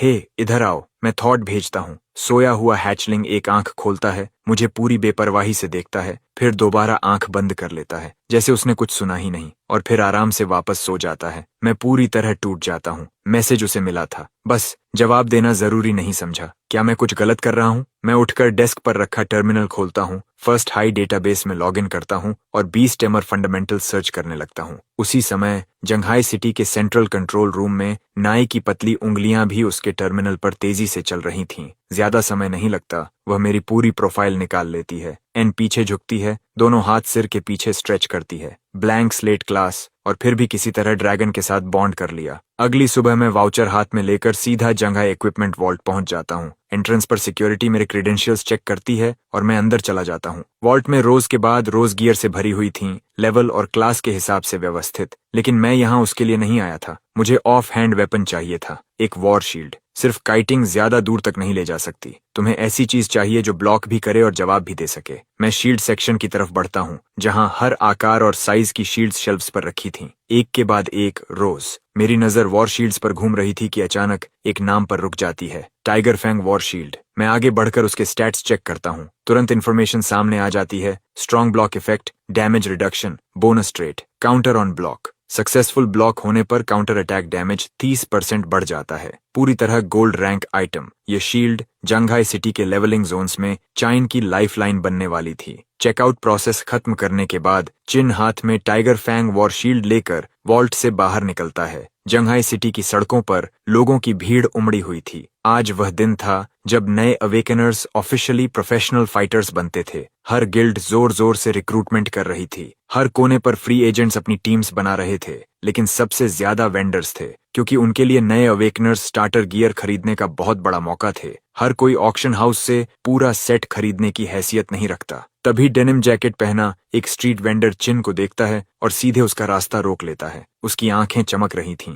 तुम नए अवेकनर्स में से हो? सही। जंघाई सिटी के लेवलिंग जोन्स का मैप चाहिए? चिन की उम्र और साधारण कपड़े देखकर वेंडर सब समझ जाता है। 50 गोल्ड कॉइन्स, इस साल के सबसे फ्रेश मैप्स। चिन मना नहीं करता। जंघाई सिटी के आसपास लेवलिंग जोन्स लगातार बदलते रहते थे। डंजन रिफ्ट्स नई जगह खुलते थे। हर साल मॉन्स्टर्स अलग जगह रोग हो जाते थे। चिन बिना कुछ कहे 100 गोल्ड कॉइन उसकी तरफ उछाल देता है। एक मैप और गिल्ड्स किन जोन्स पर कब्जा कर रही हैं, उसकी लेटेस्ट इंटेल। वेंडर उसे जानकार नजरों से देखता है, फिर चुपचाप जैकेट से एक एनवलप निकालकर पकड़ाता है। तुम्हें चीजों की समझ है, वह धीरे से कहता है। यह हमें सिर्फ कल रात मिला। 4 मेजर गिल्ड्स, उनके टेरिटरीज, कौन से जोन्स लॉक कर रहे हैं, सब इसमें है। हम जैसे फ्री एजेंट्स बस उनसे दूर रहते हैं। बिल्कुल वही जो चिन जानना चाहता था। हर साइकिल में 4 मेजर गिल्ड्स खुलेआम पूरे जोन्स अपने लिए क्लेम कर लेते थे और वहीं अपने रिक्रूट्स को लेवल अप कराते थे। दूसरी गिल्ड्स भी वही करती थीं। चिन के लिए सबसे अच्छा यही था कि वह उनके रास्ते से दूर रहे। कम अटेंशन, कम प्रॉब्लम्स। वह एनवेलोप खोलता है। सबसे ऊपर हेडलाइंस थीं और सब नए एस रैंक अवेकनर्स पर। फर्स्ट हाई का S rank awakener Ming 4 major guilds में से टायरेंट गिल्ड ज्वाइन करता है। फर्स्ट हाई का एस रैंक अवेकनर बोवो ब्लैक ईगल गिल्ड ज्वाइन करता है। और फिर चिन का खुद का नाम। चिन की आंखें सिकुड़ जाती हैं। वह उन दोनों नामों को अपने दिमाग में घुमाने लगता है। बो फर्स्ट हाई के दिनों से ही खुलेआम चिन के पीछे पड़ा हुआ था। उसने कभी अपनी दुश्मनी छिपाने की कोशिश नहीं की, लेकिन मिंग अलग था। मिंग ज्यादा खतरनाक था, और वह भी शांत तरीके से। चिन ने यह बात बहुत पहले महसूस कर ली थी। फर्स्ट हाई में मिंग हर समय उसके पीछे घूमता रहता था और चिन हमेशा महसूस कर सकता था कि इस इंसान के अंदर बहुत कुछ छिपा है, लेकिन उसने कभी नहीं सोचा था कि वह इतना पेटी होगा। चिन ने जो भी काइंडनेस दिखाई, मिंग ने उसे कॉन्डेसेंशन समझा। अब मिंग टायरेंट गिल्ड ज्वाइन कर चुका था और हाई प्रायोरिटी रिक्रूट बन चुका था। मिंग को जानते हुए बात यहीं खत्म नहीं होने वाली थी, लेकिन इस बार मिंग सामने था। चिन छाया में था। Tyrant guild. चिन धीरे से बुदबुदाता है। 4 मेजर गिल्ड्स में सबसे अमीर। उसका मास्टर जिन हंड्रेड्स ऑफ बिलियंस की एसेट्स कंट्रोल करता था। टायरेंट गिल्ड के पास जो कुछ भी था खरीदा गया था। उनके एलीट मेंबर्स को भारी भुगतान मिलता था और प्रायोरिटी रिक्रूट्स पर वे कभी कंजूसी नहीं करते थे। इसलिए एस रैंक फ्रॉस्टब्लेड सोर्ड्समैन मिंग पर उनकी नजर पड़ना कोई हैरानी की बात नहीं थी। लेकिन 4 मेजर गिल्ड्स में से एक होने के बावजूद टायरेंट गिल्ड इतनी आसानी से अपनी रेपुटेशन दांव पर नहीं लगाएगी, सिर्फ चिन जैसे फ्री एजेंट के पीछे पड़ने के लिए नहीं। और यही चिन को तेजी से और रेडर से दूर ग्रो करने का मौका देता था। वह बाकी हेडलाइंस छोड़ देता है और लेटेस्ट जोन मैप खोलता है। जंघाई सिटी के आसपास के करंट लेवलिंग जोन्स के हिसाब से कई लो डेंजर जोन्स थे जो लेवल 30 प्लस रेंज के लिए सूटेबल थे। Northern wasteland, monsters mutant wolf pack, abandon mine, monsters, corpse venom bats, blue mountain ruins, monsters, large goblin tribe, Kel graveyard, monsters, skeleton soldiers. ज्यादातर अवेकनर्स के लिए शुरुआती grinding quality पर आधारित होती है, क्वांटिटी पर नहीं। शुरुआती लो लेवल मॉब्स सिर्फ अगले स्टेज तक पहुंचने की सीढ़ी थे, लेकिन चिन के लिए हर monster species soul flame offering के जरिए नया ट्रेट या स्किल दे सकती थी। इसलिए लो लेवल मॉब हो या हाई लेवल बीस्ट, वैरायटी हमेशा बेहतर थी। उन सारे लो लेवल जोन्स के मॉन्स्टर साफ करना चिन पहले से तय कर चुका था, बस ऑर्डर का सवाल था। लेकिन जैसे ही उसकी नजर अबैंडन्ड माइन के नीचे लिखे कॉर्प्स वेनम बैट्स पर पड़ती है, उसकी आंखें चमक उठती हैं। ट्रायल टावर में उसे गोस्ट फायर वेनम की असली ताकत का स्वाद मिल चुका था। उसी दिन से वेनम स्टैकिंग बिल्ड उसके दिमाग में घूम रही थी, और अगर वह ऊपर से नए वेनम टाइप्स भी स्टैक कर पाया तो खासकर बॉस टियर मॉन्स्टर्स के खिलाफ वह गेम चेंजर बन जाएगा। ऊपर से अबैंडन्ड माइन भी उसके लिए परफेक्ट थी। अंडरग्राउंड जगह, मेज जैसे टनल्स। बहुत कम अवेकनर्स यहाँ आना पसंद करते थे, बिल्कुल सही, रेडार से दूर रहने के लिए। समय बर्बाद करने का मौका नहीं था। चिन सड़क के एक पोशन शॉप में जाता है और अच्छी खासी गोल्ड खर्च करके 2 सेट्स एचपी पोशंस और एंटीडोट्स का एक सेट खरीदता है। पूरी तैयारी के बाद वह अबैंडन्ड माइन की तरफ निकल पड़ता है। सबसे नजदीकी रास्ता था हाई सिटी का नॉर्थ गेट। मॉन्स्टर अटैक्स से बचाने के लिए पूरी सिटी रीइंफोर्स्ड बैरियर वॉल्स और डिफेंसिव फॉर्मेशन से घिरी हुई थी। सिर्फ 4 गेट्स थे,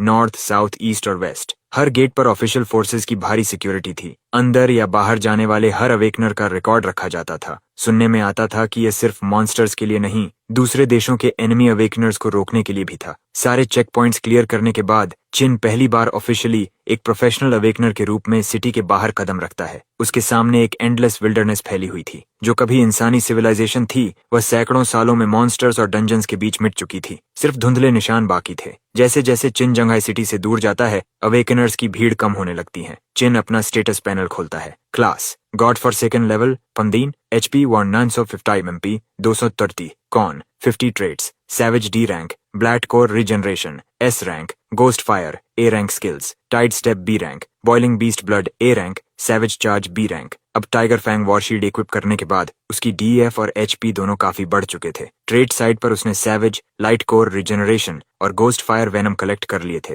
3 पैसिव ट्रेड्स और 3 एक्टिव स्किल्स, जिनमें टाइड स्टेप और बॉइलिंग बीस्ट ब्लड भी शामिल थे। जिस ब्लैंक स्लेट क्लास से चिन ने शुरुआत की थी उसके मुकाबले यह फर्क आसमान जमीन जैसा था। अलग अलग मॉन्स्टर्स से लिए गए इन ट्रेड्स के साथ चिन को पूरा भरोसा था कि वह अभी किसी A रैंक अवेकनर के सामने भी टिक सकता है। उसकी एकमात्र असली कमजोरी डैमेज आउटपुट थी। बॉइलिंग बीस्ट ब्लड के अलावा उसके पास कोई ऑफेंसिव स्किल नहीं थी, सिर्फ फ्रेंजी स्टेट का रॉ डैमेज बूस्ट था। तभी अचानक उसे याद आता है, ट्रायल टावर में उसने फ्लेम पॉइंट्स खर्च करके फ्रेंजी स्किल को अपग्रेड करके बॉइलिंग बीस्ट ब्लड बनाया था, तो असली काम फ्लेम पॉइंट्स का यही था। अब जब ट्रायल टावर क्लियर हो चुका था उसके पास अच्छा खासा स्टॉक होना चाहिए। फ्लेम पॉइंट्स चेक, प्रॉम्प्ट तुरंत सामने आता है। Flame points acquired 85, view upgradeable skills. उसके पैनल में मौजूद सारे ट्रेड्स और स्किल्स चमक उठते हैं। Savage upgradeable, tide step upgradeable, लेकिन बाकी सब ग्रे थे। Insufficient flame points. तो ऐसे काम करता है, चिन समझ जाता है। हर अपग्रेड टियर की कीमत पिछले टियर से कई गुना ज्यादा बढ़ती थी। ट्रायल टावर में B रैंक फ्रेंजी को A rank boiling beast blood बनाने में सिर्फ 10 फ्लेम पॉइंट्स लगे थे, लेकिन अब A rank boiling beast blood को S रैंक तक धकेलने के लिए पूरे 100 पॉइंट्स चाहिए थे। पूरे टावर क्लियर करने के बाद भी उसके पास इतने नहीं थे, और लाइट कोर रिजनरेशन जो पहले से S रैंक था उसे डबल S तक पहुंचाने के लिए पूरे 1000 पॉइंट्स चाहिए थे। अब प्रायोरिटी साफ थी, जितने ज्यादा हो सकें उतने फ्लेम पॉइंट्स जमा करो। चिन को याद आता है कि एक गॉब्लिन मारने पर सिर्फ 8 पॉइंट मिला था, जबकि 100 से ज्यादा स्मॉल गोस्ट फायर स्पाइडर्स मारने पर मुश्किल से 10 पॉइंट्स मिले थे। हर पॉइंट की कीमत थी, और आगे ट्रेड्स बढ़ते गए तो अपग्रेड करना आसान नहीं होगा। हर पॉइंट वहीं खर्च करना होगा जहां उसकी असली कीमत हो। लेकिन एक चीज तय थी, बॉइलिंग बीस्ट ब्लड अपग्रेड करना पूरी तरह वर्थ था। यह बीस्ट टाइप मॉन्स्टर्स की एक्सक्लूसिव स्किल थी और डैमेज आउटपुट को पागलों की तरह बढ़ाती थी। एक ही कैटेगरी की स्किल्स में भी इसका कोई मुकाबला नहीं था, और यही चिन की सबसे बड़ी ताकत थी। ऐसे ट्रेड्स और स्किल्स जो कोई इंसानी अवेकनर सामान्य तरीके से कभी हासिल नहीं कर सकता। गॉब्लिन से सैवेज, ट्री स्पिरिट से लाइट कोर रिजनरेशन,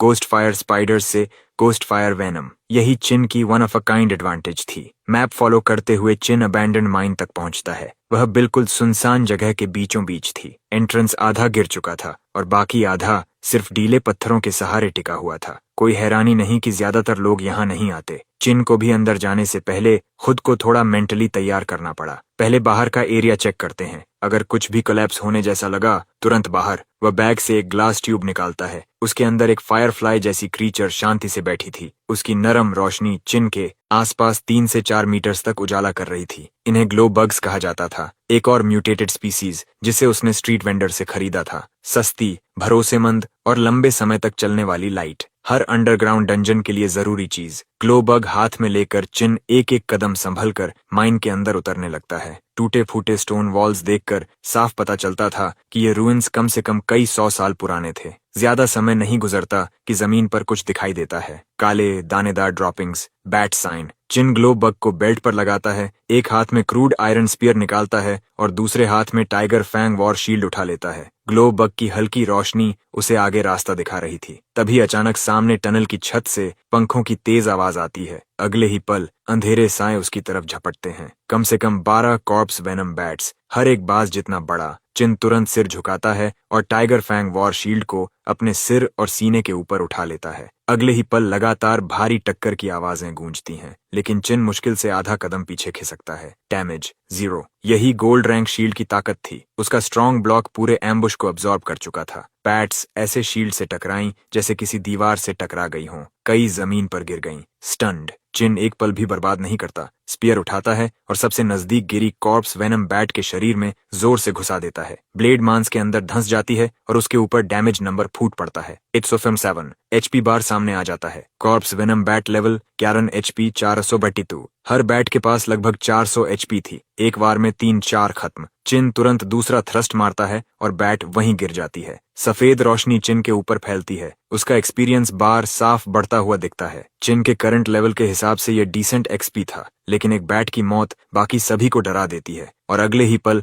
बाकी सारे बैट्स हर दिशा में भागने लगते हैं। अंधेरी तंग सुरंग में बचने की कोई जगह नहीं थी। बैट उसके पीछे फिसलकर पहुंचा और उसकी पीठ में गहराई तक दांत कड़ा दिए। -29। ज्यादा डैमेज नहीं था, लेकिन एक प्रॉम्प्ट चमका। आपने कॉर्प्स वेनम स्टेट में प्रवेश कर लिया है। स्टन गेज बढ़ रहा है। Corps venom. चिन की नजर तुरंत धुंधली होने लगी। उसका सिर हर सेकंड के साथ भारी होता जा रहा था। यही था कॉर्प्स वेनम का इफेक्ट। पॉइजन डैमेज हर टिक पर कम था, लेकिन समय के साथ स्टन गेज बढ़ा रहा था। अगर जल्दी एंटीडोट इस्तेमाल नहीं किया गया तो गेज भरते ही टारगेट पूरी तरह पैरालिटिक स्टन में फंस जाता। चिन तुरंत पीछे हटकर दीवार से टिक गया। उसने शील्ड उठाकर सामने की रक्षा की और खाली हाथ से एंटीडोट निकाला और सीधा पी गया। उसकी नजर साफ होने लगी। डैमेज ओवर टाइम कम होने लगा। स्टन गेज घटा, लेकिन एक एंटीडोट काफी नहीं था। चिन ने तुरंत दूसरा भी पी लिया और आखिरकार कॉर्प्स वेनम पूरी तरह खत्म हो गया। ये वेनम वाकई बहुत खतरनाक था और इसी वजह से चिन अब कॉर्प्स वेनम ट्रेट हासिल करने के लिए और भी दृढ़ हो गया। बग लाइट की हल्की चमक में चिन का हाथ पीछे दीवार पर एक खोखले हिस्से तक पहुंचा, जो बस एक इंसान के घुसने जितना बड़ा था। वह तुरंत उसके अंदर घुस गया। शील्ड उठाकर लगभग पूरा शरीर ढक लिया। दूसरा हाथ स्पीयर को आगे बढ़ा रहा था। एंगल सीमित था, लेकिन इतने सारे बैट्स झुंड बनाकर आ रहे थे कि हर वार लग रहा था और किल स्पीड लगातार बढ़ रही थी। चिन ने बॉइलिंग बीस्ट ब्लड एक्टिवेट कर दिया। हर किल ड्यूरेशन को रिफ्रेश कर रही थी। उसकी आउटपुट तुरंत दोगुनी हो गई। जल्द ही सुरंग पूरी तरह शांत हो गई। चिन के आसपास फर्श बैट की लाशों से भर चुका था। Soul flame offering, corpse venom bats. हल्की लपटें लाशों से उठीं और चिन में समा गईं। Corpse venom bat, soul flame offering successful. Flame points +1। Corpse venom bat, soul flame offering successful. Flame points +1। Notification लगातार आते रहे, लेकिन जिस लाइन का चिन इंतजार कर रहा था वो नहीं आई। कॉर्प्स वेनम ट्रेट इतनी आसानी से ड्रॉप नहीं होने वाला था। चिन ने स्पीयर की नोक से खून साफ किया और माइन के अंदर और गहराई तक बढ़ गया। रास्ते में वह एक के बाद एक बैट के झुंड काटता चला गया।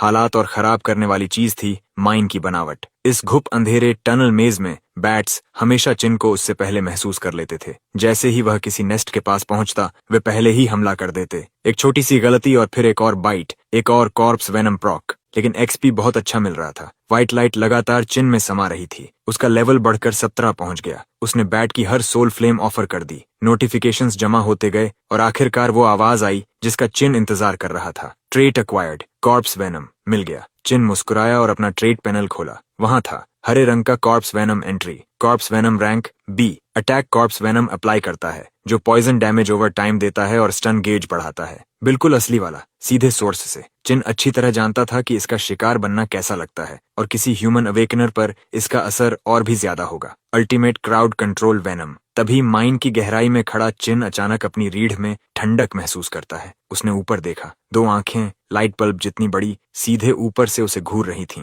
चिन ने ग्लो बग ऊपर उठाया और देखा कि एक कॉर्प्स वेनम बैट चट्टान से उल्टा लटका था। लेकिन आम बैट से 3 गुना बड़ा। उसके सफेद दांत खंजर जैसे चमक रहे थे। बॉस! चिन तुरंत सतर्क हो गया। उसने टाइगर फैंग वॉर शील्ड ऊपर छत की तरफ उठा लिया। काली हवा सुरंग में फटी और विशाल बैट सीधा चिन पर टूट पड़ा। शील्ड से टकराया और ऐसा इम्पैक्ट हुआ जो छोटे बैट से कई गुना ज्यादा था। चिन लड़खड़ाता हुआ जमीन पर जा गिरा। हल्की रोशनी में उसके खंजर जैसे दांत सीधे चिन के गले की तरफ बढ़े। चिन ने झटके से शील्ड ऊपर उठाकर रोका और शॉक वेव उसकी पूरी बांह में फैल गई। इस चीज की रॉ पावर पागलपन थी। चिन उसके वजन के नीचे दब गया, वापस धक्का भी नहीं दे पा रहा था और हालात और खराब हो गए। इस संघर्ष में उसकी बेल्ट पर लगी ग्लो बग ट्यूब किसी चीज से टकराई और तेज आवाज के साथ टूट गई। बुरी खबर, ग्लो बग मुश्किल से 1 मीटर उड़ा ही था कि विशाल बैट ने उसे हवा में ही निगल लिया। माइन पूरी तरह अंधेरे में डूब गई। इससे पहले कि चिन अपना बैकअप निकाल पाता, सामने से सड़ी हुई हवा का एक झोंका आया और जोर से उसकी शील्ड पर टकराया। -197 फुल ब्लॉक स्टैंस में होने के बावजूद इतना डैमेज। लेकिन अब माइन पूरी तरह पिच ब्लैक थी। कुछ भी दिखाई नहीं दे रहा था। चिन ने स्पीयर आगे घोंपा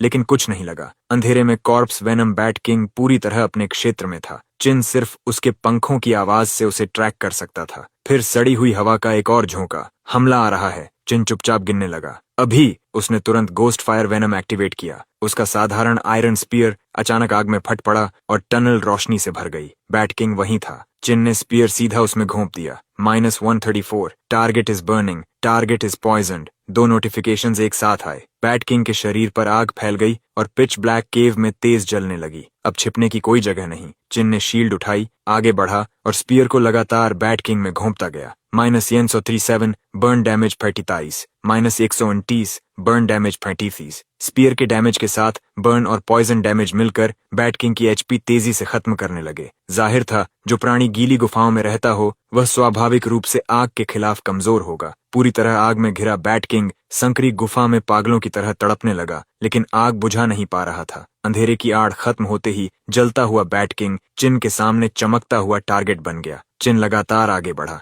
शील्ड पहले, स्पीयर पर गोस्ट फायर वेनम चढ़ा हुआ, हर बार मिक्स्ड डैमेज दे रहा था। कॉर्प्स वेनम बैट किंग की एचपी लगभग खत्म हो चुकी थी। मौका मत गंवाओ। चिन ने बॉइलिंग बीस्ट ब्लड एक्टिवेट कर दिया। उसके शरीर में ताकत का विस्फोट हुआ। डैमेज और अटैक स्पीड दोनों पागलों की तरह बढ़ गए। -219, -258। कॉर्प्स वेनम बैट किंग ने आखिरी बार चीख मारी और गिर पड़ा। अबैंडन्ड माइन का बॉस एक साधारण आयरन स्पीयर से मारा गया। चमकदार व्हाइट लाइट चिन में समा गई और उसे पूरा एक लेवल ऊपर पहुंचा दिया। उसी समय बैट किंग की लाश से एक सोल फ्लेम उठी। Soul flame offering corpse venom bat king. Chin ने बिना झिझक रिचुअल शुरू कर दिया। Corpse venom bat king, soul flame offering successful. Flame points +15। Trait acquired, sonar scan, linked skill unlock, ultrasonic lock on. Chin कुछ पल के लिए चौंक गया। उसे उम्मीद नहीं थी कि बैट किंग से ट्रेट भी मिलेगा। कोई आश्चर्य नहीं कि अंधेरी सुरंग में बैट किंग हर बार उसे बिल्कुल सही ढंग से ढूंढ लेता था, यहाँ तक कि उसकी मूवमेंट तक प्रिडिक्ट कर लेता था।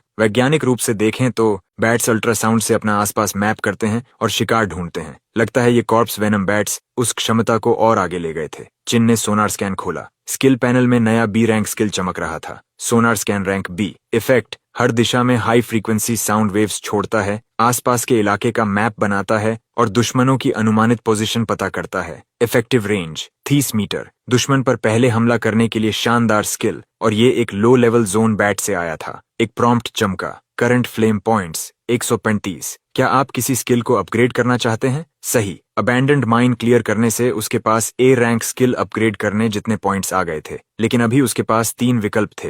ए rank boiling beast blood, B rank tide step और बी रैंक सोनर स्कैन। कुछ पल सोचने के बाद चिन ने फैसला किया। बॉइलिंग बीस्ट ब्लड उसका मुख्य डैमेज टूल था, लेकिन सोनर स्कैन उसे मॉन्स्टर और अवेकनर्स दोनों को पहले डिटेक्ट करने देता था, और पहले जानना हर बार रिएक्शन देने से बेहतर था। अपग्रेड सोनार स्कैन। चिन ने 10 फ्लेम पॉइंट्स खर्च किए। सोनार स्कैन रैंक बी अपग्रेड होकर अल्ट्रासोनिक स्कैनर रैंक ए बन गया। इफेक्ट, हर दिशा में हाई फ्रीक्वेंसी अल्ट्रासोनिक वेव्स छोड़ता है, टेरेन को और तेजी से मैप करता है और दुश्मनों की ज्यादा सटीक लोकेशन बताता है। बोनस, इनक्लोज्ड स्पेस में इफेक्टिवनेस 2 गुनी। Effective range 50 metre. रेंज 30 से 50 हो गई और एक्यूरेसी भी बेहतर हो गई, लेकिन अभी भी काफी नहीं। चिन ने दांत भींचे। अपग्रेड जारी रखो। एक और प्रॉम्प्ट आया। Ultrasonic scanner rank A upgrade करने के लिए 100 फ्लेम पॉइंट्स खर्च करें। कंफर्म्ड। 100 फ्लेम पॉइंट्स खर्च हुए। Ultrasonic scanner rank A upgrade होकर ultrasonic lock on rank S बन गया। रैंक एस इफेक्ट, ऐसी अल्ट्रासोनिक वेव्स छोड़ता है जो इंसानों को महसूस नहीं होती।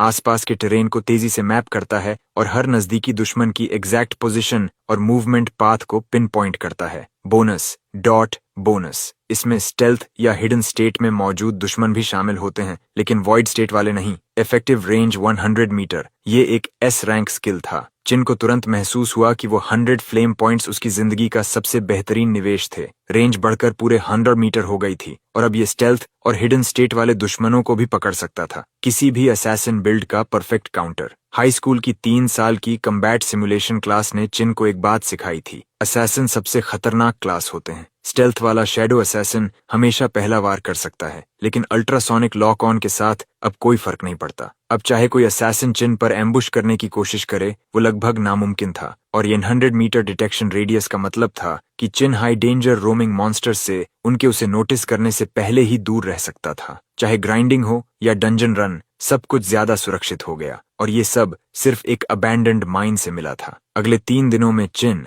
असली ताकत का स्वाद चखने के बाद जंघाई सिटी के हर लो लेवल जोन को साफ करने निकल पड़ा। Northern wasteland, mutant wolf pack soul flame offering से ट्रेट मिला। Blood thirst C rank, melee attack किए गए डैमेज का 5% एचपी के रूप में चुराता है। Blue mountain ruins, goblin shaman soul flame offering से ट्रेट मिला। Focus D rank, INT plus 100, gale graveyard skeleton soldier soul flame offering से ट्रेट मिला। Death mark D rank, poison resistance plus 100। 4 leveling zone साफ करने के बाद चिन level 25 तक पहुंच गया और कई लो लेवल गियर भी हासिल कर ली। Rusted chest plate, leather bracers, rotwood greaves, beast hide boots, सब low grade iron tier. Base defence के अलावा कोई बोनस स्टैट्स नहीं थे, लेकिन पूरा सेट बन गया। इक्विप होने के बाद चिन के स्टैट्स में एक और बड़ी छलांग आई। God for second level 25, HP 2920, MP 450, ATK 271, DEF 470, Con 50, MP 105। Starting trait fractured divinity. Traits savage D rank, light core regeneration S rank, ghost fire rank, blood thirst C rank. Skills tight step B rank, boiling beast blood rank, savage charge B rank, ultrasonic lock on S rank. जब Chin Jianghai city के हर low level zone को grind करते हुए soul flame offering से traits इकट्ठा कर रहा था, उसकी हरकतें अनदेखी नहीं रहीं। देखो, वो चाइन है, वही तथाकथित टॉप सीड जो लो लेवल जोन में रेंग रहा है। और क्या उम्मीद थी, उसने ट्रैश क्लास जागृत किया है। हाई लेवल जोन में जाना सीधा सुसाइड होगा। कितना बड़ा वेस्ट। अगर मैं उसकी जगह होता तो अवेकनर बनना ही छोड़ देता, शहर में रहता, कुक या ब्लैकस्मिथ बन जाता। ट्रैश क्लास हमेशा ट्रैश ही रहता है, चाहे जितनी मेहनत कर लो, कभी कैचअप नहीं कर पाओगे। ये कमेंट्स बिना एक पल सोचे सीधे कम्युनिकेटर के क्लास चैनल में पोस्ट हो रहे थे और कुछ लोग तो यही नहीं रुके, उन्होंने चिन को सीधे टैग करना शुरू कर दिया। क्या हमारे पुराने टॉप सीड को कैरी चाहिए? मुझे डैडी बुलाओ और मैं तुम्हें B रैंक डंजन से निकाल दूंगा। उस मैसेज के पीछे नाम था फन। सच कहें तो चिन को याद भी नहीं था कि वो कौन है। फन, उसने धीरे से नाम दोहराया, लेकिन इस पल के बाद वो उसे कभी नहीं भूलेगा। ऊपर स्क्रॉल करने पर मजाक उड़ाने वाली बातों के ठीक उलट बाओ, मिंग और यान जैसे 3 S रैंक अवेकनर्स की तारीफों की बांट लगी हुई थी। सुना है मिंग ने टायरेंट गिल्ड ज्वाइन कर ली, 4 मेजर गिल्ड्स में से एक। मिंग, अब हम सबकी उम्मीदें तुम पर हैं। मिंग ने चैनल में आराम से और आत्मविश्वास से जवाब दिया, रिलैक्स, हम सब क्लासमेट्स हैं। जिसके पास आधा भी दिमाग है वो आगे मुझसे जुड़ जाएगा। मैं सब कुछ प्रॉमिस नहीं कर सकता, लेकिन कुछ खास लोगों से बेहतर जरूर करोगे। मिंग के आते ही क्लास चैनल पूरी तरह पागल हो गया और उसके हर ताने ने बातचीत को चिन के खिलाफ मोड़ दिया। उस वेस्ट का नाम भी मत लो, शर्म आती है। वो हमारी पूरी क्लास को नीचे गिरा रहा है। बिल्कुल, और मिंग तो अब टायरेंट गिल्ड जंघाई ब्रांच का स्क्वाड लीडर भी बन चुका है। इतना बिजी होने के बावजूद वो हमें याद रखता है। सुना है बाहर डेजर्ट एरिया में कहीं नया डंजन खुला है और उसका डेंजर रेटिंग अभी तय नहीं हुआ। क्या मिंग जंघाई ब्रांच को फर्स्ट क्लियर दिलाएगा? मिंग ने एक पल की भी झिझक नहीं दिखाई। First clear? जाहिर है, मैं जंघाई ब्रांच चलाता हूँ। टायरेंट गिल्ड के हर नए अवेकनर को मेरे आदेश मानने पड़ते हैं। उस डंजन का फर्स्ट क्लियर हमारा है। मिंग सबसे बेस्ट है। बेशर्मी भरी तारीफों के उस ढेर के बीच चिन की नजर एक ऐसी लाइन पर टिक गई जो सच में मायने रखती थी। डेजर्ट में कहीं एक नया डंजन प्रकट हुआ था। ये जानकारी बहुत महत्वपूर्ण थी। डंजन रिफ्ट अपनी प्रकृति से ही अनिश्चित होते हैं। नया डंजन कहीं भी खुल सकता है और शुरुआत में उसका डेंजर रेटिंग लगभग हमेशा अज्ञात रहता है। इसी वजह से शहर की ऑफिशियल अथॉरिटी फर्स्ट क्लियर पर भारी इनाम देती थी और कई डंजन्स में 1 टाइम ओनली बोनस, ट्रेजर चेस्ट्स और बॉस रिवॉर्ड्स होते थे, जिन्हें सिर्फ फर्स्ट क्लियर टीम ही हासिल कर सकती थी। इसी कारण हर बड़ा गिल्ड फर्स्ट क्लियर के लिए पागल रहता था। जंघाई सिटी के आसपास के के जोन्स सब लो लेवल थे, इसलिए यहाँ प्रकट होने वाला नया डंजन भी आमतौर पर बहुत खतरनाक नहीं होता। बड़े गिल्ड्स के टॉप इलीट्स इस तरह की चीजों पर ध्यान भी नहीं देते थे, वे इसे अपने नए अवेकनर्स को सौंप देते थे। इसलिए नए डंजन इस बैच के लिए लड़ाई का मैदान बन जाते थे और चिन ने मन ही मन तय कर लिया था कि ये डंजन उसी का होगा। नया डंजन मतलब नए मॉन्स्टर्स मतलब नए ट्रेट्स। क्रिम्सन स्कॉर्पियन डेजर्ट जंघाई सिटी के पास का एक और जोन था, लेकिन इसका फैलाव हजारों किलोमीटर तक था। इसके गहरे हिस्से आज तक पूरी तरह एक्सप्लोर नहीं किए गए थे। ऐसे में वहां नया डंजन खुलना कोई हैरानी की बात नहीं थी, और क्योंकि डेजर्ट में अभी टेलीपोर्टेशन सर्कल्स नहीं लगाए गए थे, इसलिए वहां जाने वाले हर अवेकनर को पैदल यात्रा करनी पड़ती थी। क्रिम्सन स्कॉर्पियन डेजर्ट अपनी जलती धूप और अंतहीन रेत के साथ ऐसी जगह थी जहां आम अवेकनर्स कभी जाना पसंद नहीं करते, लेकिन नए अवेकनर्स के लिए ये एक गोल्ड रश था। इस साइकिल का पहला नया डंजन सिर्फ फर्स्ट क्लियर के लिए शहर बड़ा इनाम ही नहीं देता था, बल्कि रातों रात नाम बनाने का मौका भी देता था। जैसे ही खबर फैली जो डेजर्ट पहले खाली था, वहां लोगों की भीड़ लग गई। जब चिन क्रिम्सन स्कॉर्पियन डेजर्ट की ओर निकला, रास्ता पहले ही वहां पहुंचने के लिए बेचैन अवेकनर्स से भर चुका था। ज्यादातर गिल्ड ग्रुप्स या छोटी टीम्स में यात्रा कर रहे थे। चिन जैसा अकेला इंसान लगभग न के बराबर था। हर कोई जानता था कि नया डंजन मौका भी हो सकता है और खतरा भी। अननोन रेटेड डंजन पहले पूरी टीम्स मिटा चुके थे। हर अतिरिक्त टीममेट मतलब एक अतिरिक्त सुरक्षा। एक ग्रुप ने अकेले चिन को देखा और उसकी तरफ बढ़ा। तुम नए अवेकनर हो ना? डंजन अकेले जा रहे हो? टीम अप करना चाहोगे? एक लंबा वॉरियर आगे आया। उसकी नजर चिन को ऊपर से नीचे तक देखने लगी। साफ था कि चिन के लगभग पूरे गियर सेट ने उसका ध्यान खींचा था। इस स्टेज पर जिसके पास फुल किट हो, वो या तो बहुत अमीर होता था या बहुत ताकतवर। चिन ने पूरे ग्रुप को गौर से देखा। अलग अलग आउटफिट्स देखकर उसने तुरंत समझ लिया कि वे एक गिल्ड से नहीं थे, बस एक पिकअप ग्रुप थे। 2 लड़के 2 लड़कियां। लंबे वॉरियर के अलावा 2 लड़कियां मेज और क्लेरिक थीं और दूसरा लड़का आर्चर था। उनके गियर देखकर अंदाजा लग गया कि वे C से B रैंक के बीच थे। टीम कॉम्पोजिशन ठीक थी, लेकिन उनके पास मोबाइल ऑफ हैंड रोल नहीं था। अगर फ्रंट लाइनर एग्रो कंट्रोल खो देता तो पीछे खड़े ग्लास कैनन सीधे खतरे में पड़ जाते। चिन की प्रोफेशनल इंस्टिंक्ट पहले ही पूरी टीम की डायग्नोसिस कर चुकी थी। सॉरी, अभी टीम ढूंढ नहीं रहा। उसने सिर हिलाया। लंबा लड़का इतनी आसानी से हार मानने वालों में नहीं था। उसने फिर कहा, डंजन खतरों से भरा हो सकता है। ज्यादा टीममेट्स मतलब ज्यादा बैकअप। सोच लो, मैं हाउ हूं, कम से कम कांटेक्ट तो ऐड कर लो। चिन के कम्युनिकेटर पर फ्रेंड रिक्वेस्ट तुरंत उभर आई।